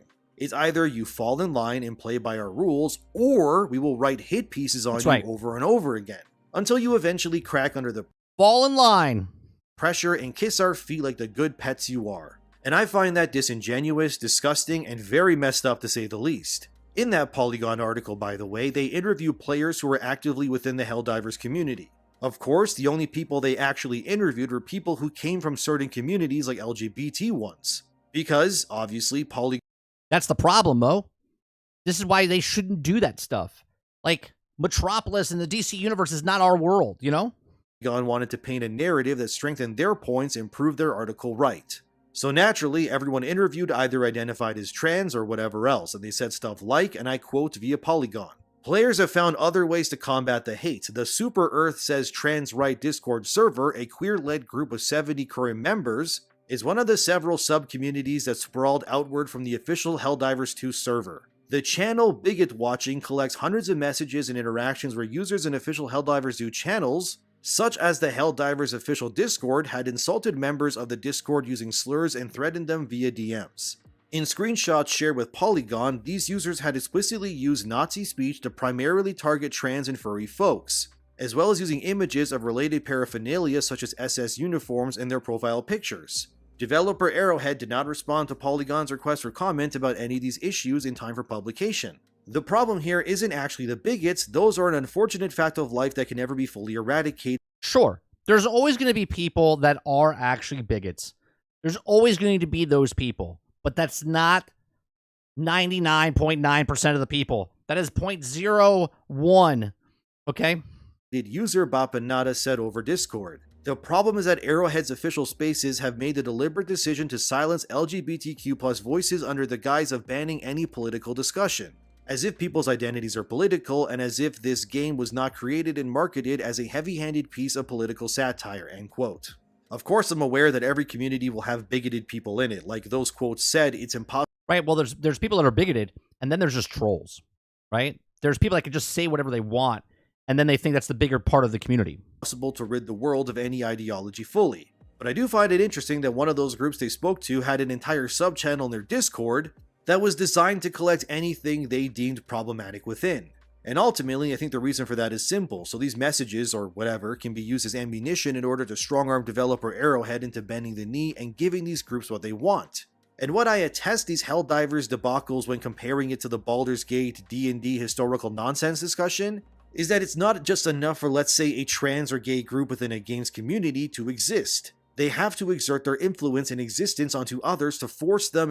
But I'll even go this far. It's not even about the trans trying to get in. It's any group. Any group shouldn't be pushed to the forefront, right? Just let us play our games, man. Into acknowledging them. Or in D&D's case, these ideologies must become the guiding light above all else.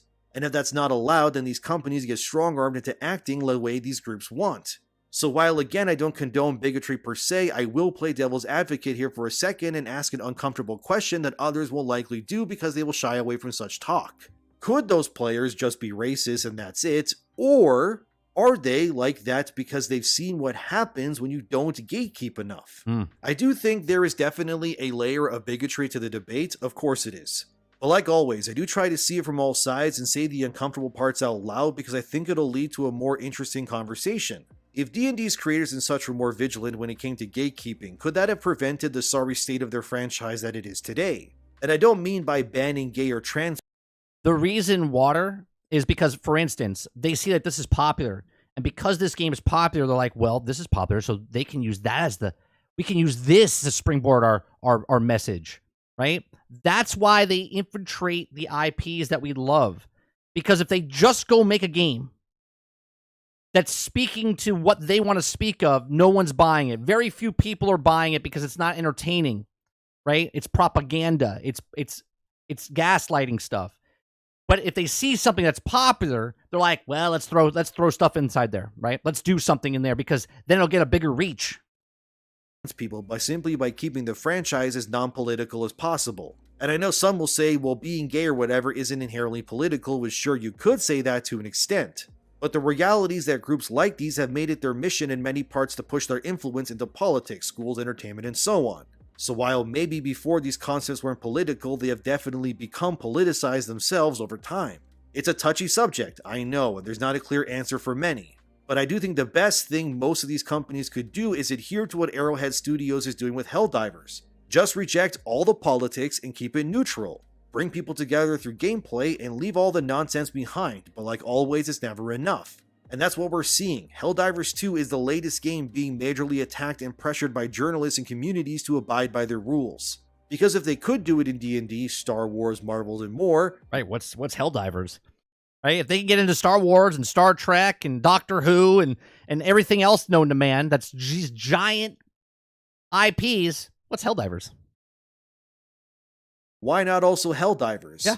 But of course, they'll gaslight you and say, well, we're not trying to exert our influence, which we know is a lie for sure. Recently, there were some debates surrounding Alan Wake 2 and Sweet Baby and how these consulting groups do not, in their words, affect or change the games they work on. That's what they say apparently. Well, the developer of Alan Wake 2 had this to say regarding how Saga Anderson, the main character of that game, was not race swapped due to the consultant's strong arming. He said, "It's absolutely not true." Well, okay then, should be one and done, right? Well, not exactly. Now, see, this is where it comes to a little crossroad here, right? Now, he says they had nothing to do with it. And then There was an article from GameDeveloper.com in November receipts. 2023 where Remedy was interviewed about Saga Anderson and Alan Wake 2. Here's what was said in terms of how Remedy came to creating Saga. And before I read that, here's a picture of the original Saga Anderson actress as seen in Quantum Break. A white woman with blonde hair and blue eyes. Okay, now that you've seen the original Saga and how she looks now, let's see how it all came to be, shall we? GameDeveloper.com said, and I quote, "For creating Saga Anderson, the developers at Remedy took a different approach compared to the process behind other hero characters, resulting in a more organic creative collaboration across different disciplines at Remedy Entertainment and outside parties.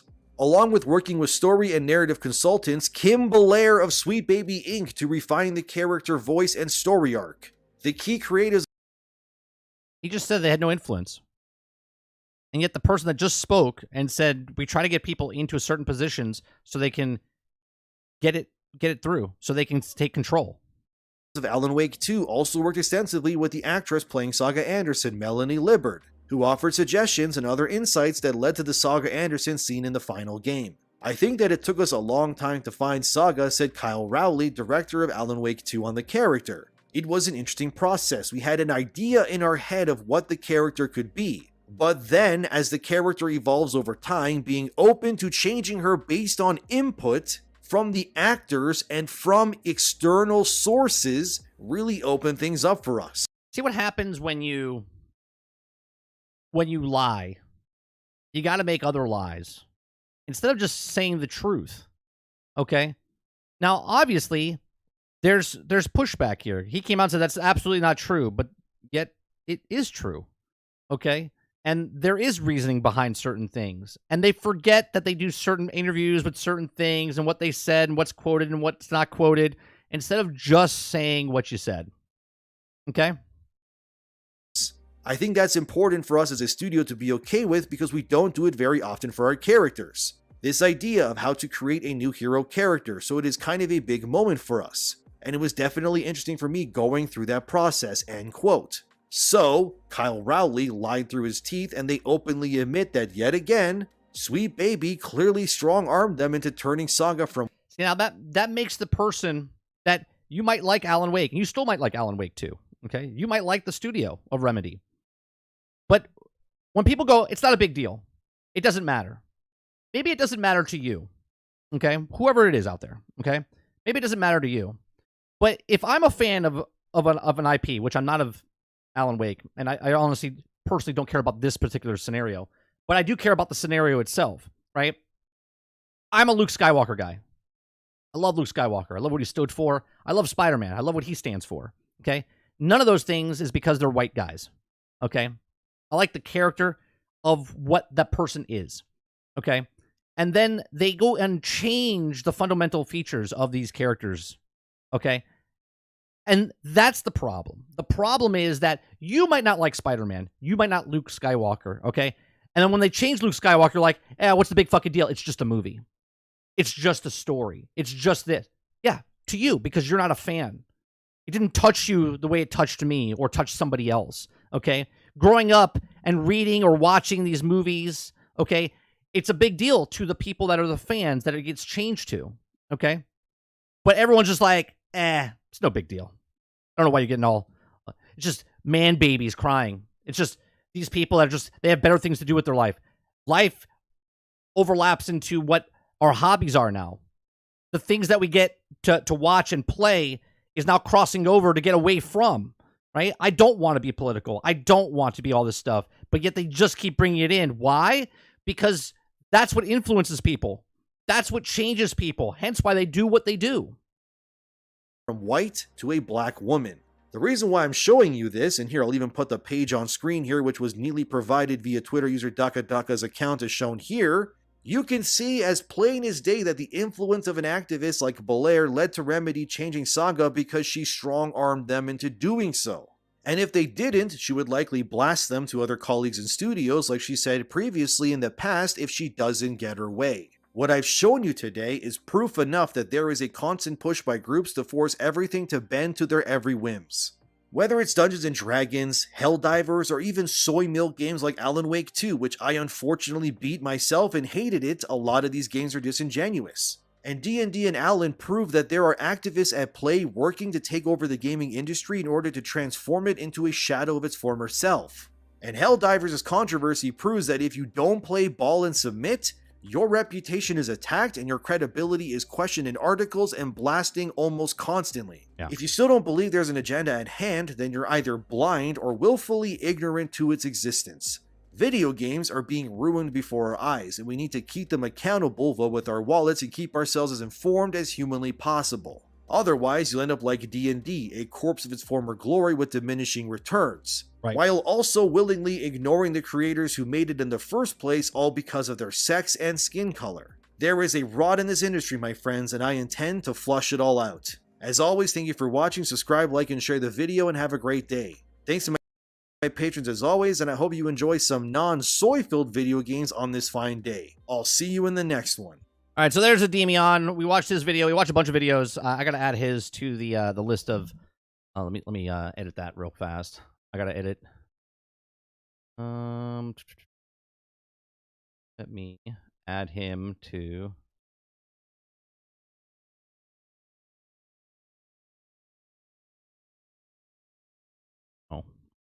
That's the wrong one. Is it Demon TV? Is that what it is? Demon TV. All right, so the stuff that we watched, the channels that we watched today, they're all in the description down below. Look, this is not trying to be a preach fest in any way, shape, or form. This is my channel. I talk about news stories. We have conversations. You can be, and not care about this stuff. You can be ignorant and not care about this stuff and just go about your day, right? Take the red pill, continue living on, right? Or the blue pill and continue living on. Or take the red pill and come down the rabbit hole with us, right? And there's much more to this, okay? The last guy seems like he was biased. There's a lot of videos behind Dolphin if you watch a lot of his stuff. The point of this is don't just take what I'm saying as verbatim of like my beliefs and what I believe in is my beliefs and what my thought process is. And I share that with you online, okay? If you don't agree with me, cool, right? But the fact that you can disagree with me is what should be, not my way is the right way, your way is the highway, okay? So we watched a bunch of videos. You can take the information that you have and make yourself smarter. Regardless if you believe in it or not, you have more information to jumble around your head and take not everything at face value, okay? These outlets out there don't tell you the full story. And there's content creators that don't tell you the full story as well, okay? But this is why you should watch and listen and read other things. And like I said earlier, right, if there's a murderer outside my window and I don't see him until I open the blinds and then close the blinds, the murderer's still there. The person's still outside my window. It doesn't not exist because I'm not paying attention to it, right? So there are things out there that are wrecking not just video games, right? Television shows, your entertainment, the things that you use to get away from reality, okay? There's people trying to ruin that, okay? In their way to push something forward that we honestly don't care about. Again, we're just gamers. We're just moviegoers. We're just fans, okay? And when they preach certain things down your throat and then tell you, well, you don't like that because you're sexist. You don't like that because you're racist. You don't like that because you're misogynistic. You don't like that because insert insult here. Instead of just, I don't like your movie because it's a shitty script. I don't like your book because it's a shitty book. I don't like your game because it's a shitty game. Okay? And one person's trash is another person's treasure. You don't have to like all the books and all the movies and all the games. Okay? Different people like different things. But what we don't like is, and at least I think this is where most people are coming from, we don't want you to change things that are already established. Okay? Go make your new stuff. Okay? Go make your new stuff. Stop taking things that are beloved by millions, hundreds of millions of people. It's been around for 20, 30, 40 years, okay? And then change it and then go, well, it didn't sell well because you're sexist, right? We just want to give you money for products that we like. And if you can't make that, then we'll go somewhere else. And that's happening more and more. More people on YouTube are making their own books, making their own comic books, making their own films, making their own short movies. They're doing all of this stuff because they're tired of what it is. And what's going to happen is companies that are brand new are now going to become the top companies. Eric July's company, Rippaverse, okay, is successful because you don't need hundreds of millions of people to make you successful. You just need to make something that people want to buy. If his whole clientele is like 10,000 people or 100,000 people, and he can live off that and make quality content for those people, then so be it, okay? But the point is that he's going out to do something, and other people are writing books and doing these things to get out there because they're tired. They're tired of the shit that we have to go through just to find something. Look at what just happened to X-Men 97 that's coming out, right? They could have left that thing untouched. It was 30 years old. But now they're redoing it. It's coming out at the end of this month, March 20th, just 7 days from now. And all of a sudden, their director, the showrunner, who's in charge of it, okay, gets let go and fired. Fired. They sweep them up under the rug. He hit 2 check boxes. He was a black man that was gay. Okay? He got fired. Not enough check boxes. Okay? We don't know the full story of why he lost his job. But something's happening with that show, and it doesn't look very good. Okay? So, what's happening? Okay? But these are just my thoughts.